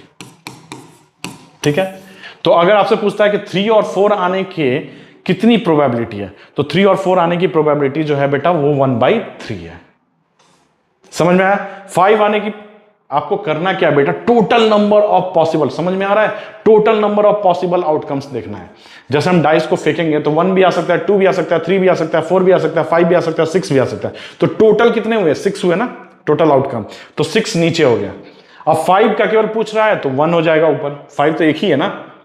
अगर ये डाइस समझो, एक छोटा सा चेंज करता हूं, ये डाइस में 4 नहीं होता, 5 होता है, 2 5 होते हैं, 4 होता ही नहीं इस डाइस में, ये 5 होता है, ये भी 5 है, ये भी 5 है, 4 है ही नहीं इसमें। इसमें 3 है, 6 है, इसमें 1 है, 2 है, 3 है, 4 नहीं है, 5 है, 2 5 है और 6 है। अब इसमें मुझे बताओ कि 5 आने का चांसेस कितना है, तो टोटल जो चांसेस हैं बेटा वो तो टोटल 6 चांसेस हैं। 1 आने का एक चांस, 2 आने का एक चांस, 3 आने का एक चांस, 5 आने का एक चांस, और इस 5 आने का भी एक चांस। तो 5 आने का मतलब 2 चांस है यहाँ पे 5 आने का 2 चांस है। ठीक है, तो आपको क्वेश्चन पूछ रहा है when we will get a 5, तो 5 आने का चांस, तो total number of favourable outcome कितने हैं? 2। 5 आने का 2 चांस है, और टोटल पॉसिबल आउटकम कितने हैं? 6। सो यहां पे भी प्रोबेबिलिटी हो गई 1/3। समझ में आया? क्वेश्चन चेंज करके समझाया हो बेटा। प्रोबेबिलिटी क्या होता है? प्रोबेबिलिटी सिंपल से समझना, प्रोबेबिलिटी जो होगा बेटा वो फ्रैक्शन में आएगा ऐसा पहले, ठीक है। नीचे जो होगा वो total number of possible outcomes, जो जो हो सकता है वो सब सोच लो। 1 आ सकता है, 2 भी आ सकता है, 3 भी आ सकता है, 4 भी आ सकता है, 5 भी आ सकता है, 6 भी आ सकता है। सोच लिया हमने, टोटल 6 ही आ सकता है, 7 तो नहीं आ सकता ना, 6 टोटल पॉसिबल आउटकम है। अब 5 आने का जो आउटकम है बेटा वो तो 1 ही बार है ना। अगर 1 एक बार आ सकता है तो 5 भी एक बार आ सकता है। अब आएगा क्या वो नहीं, ये हमें निकालना है बेटा, प्रोबेबिलिटी निकालनी है। तो 5 आने का भी एक ही चांस है, अगर सबका एक एक चांस है तो 5 आने का एक चांस है। अगर यहाँ पे डाइस मैंने चेंज कर दिया, 4 हटा दिया तो 4 तो था ही नहीं, 5 आने के 2 चांसेस हैं, या तो कभी ये आ सकता है नहीं तो ये आ सकता है। तो 5 आने के 2 चांस हुए तो पॉसिबल आउटकम कितने हो गए? ऊपर 2, नीचे 6, सो 1/3। समझ में आया? प्रोबेबिलिटी क्लियर हुई? ठीक है, आगे बढ़ते हैं। पाई चार्ट तो बेटा आपने देखा होगा। पाई चार्ट क्या होता है? एक सर्कल जैसा ऐसा होता है। समझो ये टोटल्स जो है किसी गांव है, कोई विलेज है, और कोई विलेज में कल्टीवेटर्स कितने हैं, एग्रीकल्चर लैंड कितने हैं, इंडस्ट्रियल लैंड कितने हैं, कल्टीवेटर्स लैंड कितने हैं, कमर्शियल लैंड कितने हैं, अदर्स लैंड कितने हैं। ये लैंड का ना एक पाई चार्ट बना था। तो 40% उस गांव में जो है वो, तो उसी के हिसाब से इसका एरिया जो सेक्टर, इसको सेक्टर बोलते हैं बेटा। इसको क्या बोलते हैं? सेक्टर। इस सर्कल का ये सेक्टर है, ये एक सेक्टर है, ये एक सेक्टर है। ये सारे डिफरेंट कलर से यहां पे दिखाए गए हैं। क्यों दिखाए गए हैं डिफरेंट कलर से? इस कलर का ये मतलब है, ग्रीन कलर जो है वो रिप्रेजेंट कर रहा है कल्टीवेटर्स को। तो अगर इस पाई चार्ट जो है ये भी बेटा एक डेटा का रिप्रेजेंटेशन है। अगर इस रिप्रेजेंटेशन को एक बार देख लूं, कैमरा चल रहा है। तो अगर मैं इस डेटा में पूछता हूं कि सबसे ज्यादा क्या है, तो कल्टीवेटर्स हैं 40%, देख के ही पता चल रहा है। सबसे कम क्या है? 10%। क्या है? कमर्शियल है। तो बेटा ये एक पाई चार्ट जो है ये एक रिप्रेजेंटेशन है, ये एक ग्राफिकल रिप्रेजेंटेशन है जो सर्कल में होता है। सर्कल में सेक्टर के फॉर्म में होता है, इसको सेक्टर बोलते हैं। ये जो होता है बेटा इसको सेक्टर बोलते हैं, सेक्टर, ठीक है। These are called circle graphs. एक circle graph shows the relationship between the whole and its part. मतलब ये टोटल अगर 100% है तो देखो 40, सबको ऐड कर लो, 40 और ये 12.5 कितना हो गया? 25। तो 40, 25, 65, 75 और 25, 75 + 25 100। तो ये 100 है, ठीक है। इसमें 40% जो है वो कल्टीवेटर्स हैं, 12.5% जो है वो क्या है? अदर्स हैं। तो अगर मैं आपसे पूछता हूं कि सबसे कम क्या है यहाँ पे, तो कमर्शियल है। तो इस पाई चार्ट से हमें समझ में आ रहा है। ये बनाते कैसे हैं बेटा? तो सबसे पहले क्या करते हैं कि हम सारा डेटा जो है निकाल के लाते हैं। तो डेटा हमने निकाला, तो जो डेटा हमारे पास आया, कल्टीवेटर्स का कुछ डेटा आया होगा, एग्रीकल्चर लैंड इतने हैं, इंडस्ट्रियल लैंड इतने हैं, कमर्शियल लैंड इतने हैं, अदर्स लैंड इतने हैं, ये हमारे पास डेटा आ गया। अब डेटा को क्या करेंगे? परसेंटेज में हम डिवाइड करेंगे, परसेंटेज हम निकालेंगे। तो जब हमने परसेंटेज निकाला कल्टीवेटर्स का, तो उसका परसेंटेज आया बेटा 40%। परसेंटेज कैसे निकालते हैं पता है ना आपको? जैसे सपोज 5 बच्चे हैं क्लास में, 5 बच्चे हैं, ठीक है। 5 बच्चे में 3 बच्चा जो है वो पास कर गया, 3 बच्चा पास हो गया, 2 बच्चा फेल कर गया। तो पास होने का परसेंटेज कितना है बेटा? तो 3, पास होने का जो परसेंटेज है 3। टोटल बच्चे कितने हैं? 3 + 2, टोटल बच्चे यही ना, 5 बच्चे हैं, उसमें 3 पास किए और 2 फेल किए हैं। एक एग्जांपल दे रहा हूं। तो 3 + 2 हो गया, इंटू 100 ऐसा कर देते हैं। तो 3/5 इंटू 100 कर दिया। सो 5 20 से डिवाइड हो गया, 60%। तो 60% बच्चे जो है वो पास कर गए। 3 पास किए बच्चे, अगर इसको परसेंटेज में हम अगर चेंज करते हैं तो 60% बच्चे जो हैं वो पास कर गए। तो उसी तरह हमारे पास डेटा आया होगा बेटा, कल्टीवेटर्स कितने हैं, एग्रीकल्चर लैंड कितने हैं, इंडस्ट्रियल लैंड कितने हैं, कमर्शियल लैंड कितने हैं, अदर लैंड कितने हैं। तो उसको हमने क्या किया? परसेंटेज में चेंज कर दिया। परसेंटेज में चेंज करने के बाद जो हमारे पास परसेंट, जैसे ये 60% हुआ, तो इसका अगर हमें बनाना पड़ेगा तो 60% पास है और 60% फेल है बेटा, 40% फेल है। ये पास हो गया और 40% फेल होगा, फेल। नहीं तो यहां से भी निकाल सकते हो, 2 अपॉन फेल कितने हुए थे? 2 हुए थे ना, 3 + 2 इंटू 100। सो ये 5 हो गया, तो 5 20 से डिवाइड हो गया तो ये 40 हो गया। तो 60 प्लस 40 कितना हो गया? 100 हो गया। तो ये सर्कल है, तो समझो ये 60% हो गया, ये 60%, ये पास का है। इसको कलर चेंज कर दो थोड़ा, चलो ये फेल का है, ये फेल का एरिया है, ठीक है, ये फेल है। और ये जो है थोड़ा सा इसमें मिस्टेक है बेटा, थोड़ा चेंज कर देता हूं मैं। पास और फेल में फेल ये होगा, छोटा वाला ये है, ये 40% है और ये 60% है, ठीक है। 60% बेटा कितना एंगल होना चाहिए ये सब मैं अभी नहीं बताऊंगा, इसको भी एंगल निकालने का तरीका होता है कि 360 से डिवाइड कर दो फिर इसका एंगल निकालो, वो सब नहीं बताऊंगा। बस ये जो पाई चार्ट है इसको देखना आपको समझ में आना चाहिए। तो 60% जो है बेटा वो पास हो गया, तो पास को हम कलर कर देते हैं येलो से, ये पास है, ठीक है। फेल को जो है वो हम रेड से कर देते हैं, ये रेड है। तो आपको देखो ये समझो ये पूरा है, ये पूरा ऐसे कलर किया हुआ है। अब मुझे ये बताओ कि यहां पे आपको देख के पता चल रहा है ना कि पास ज्यादा है फेल से, पता चल रहा है।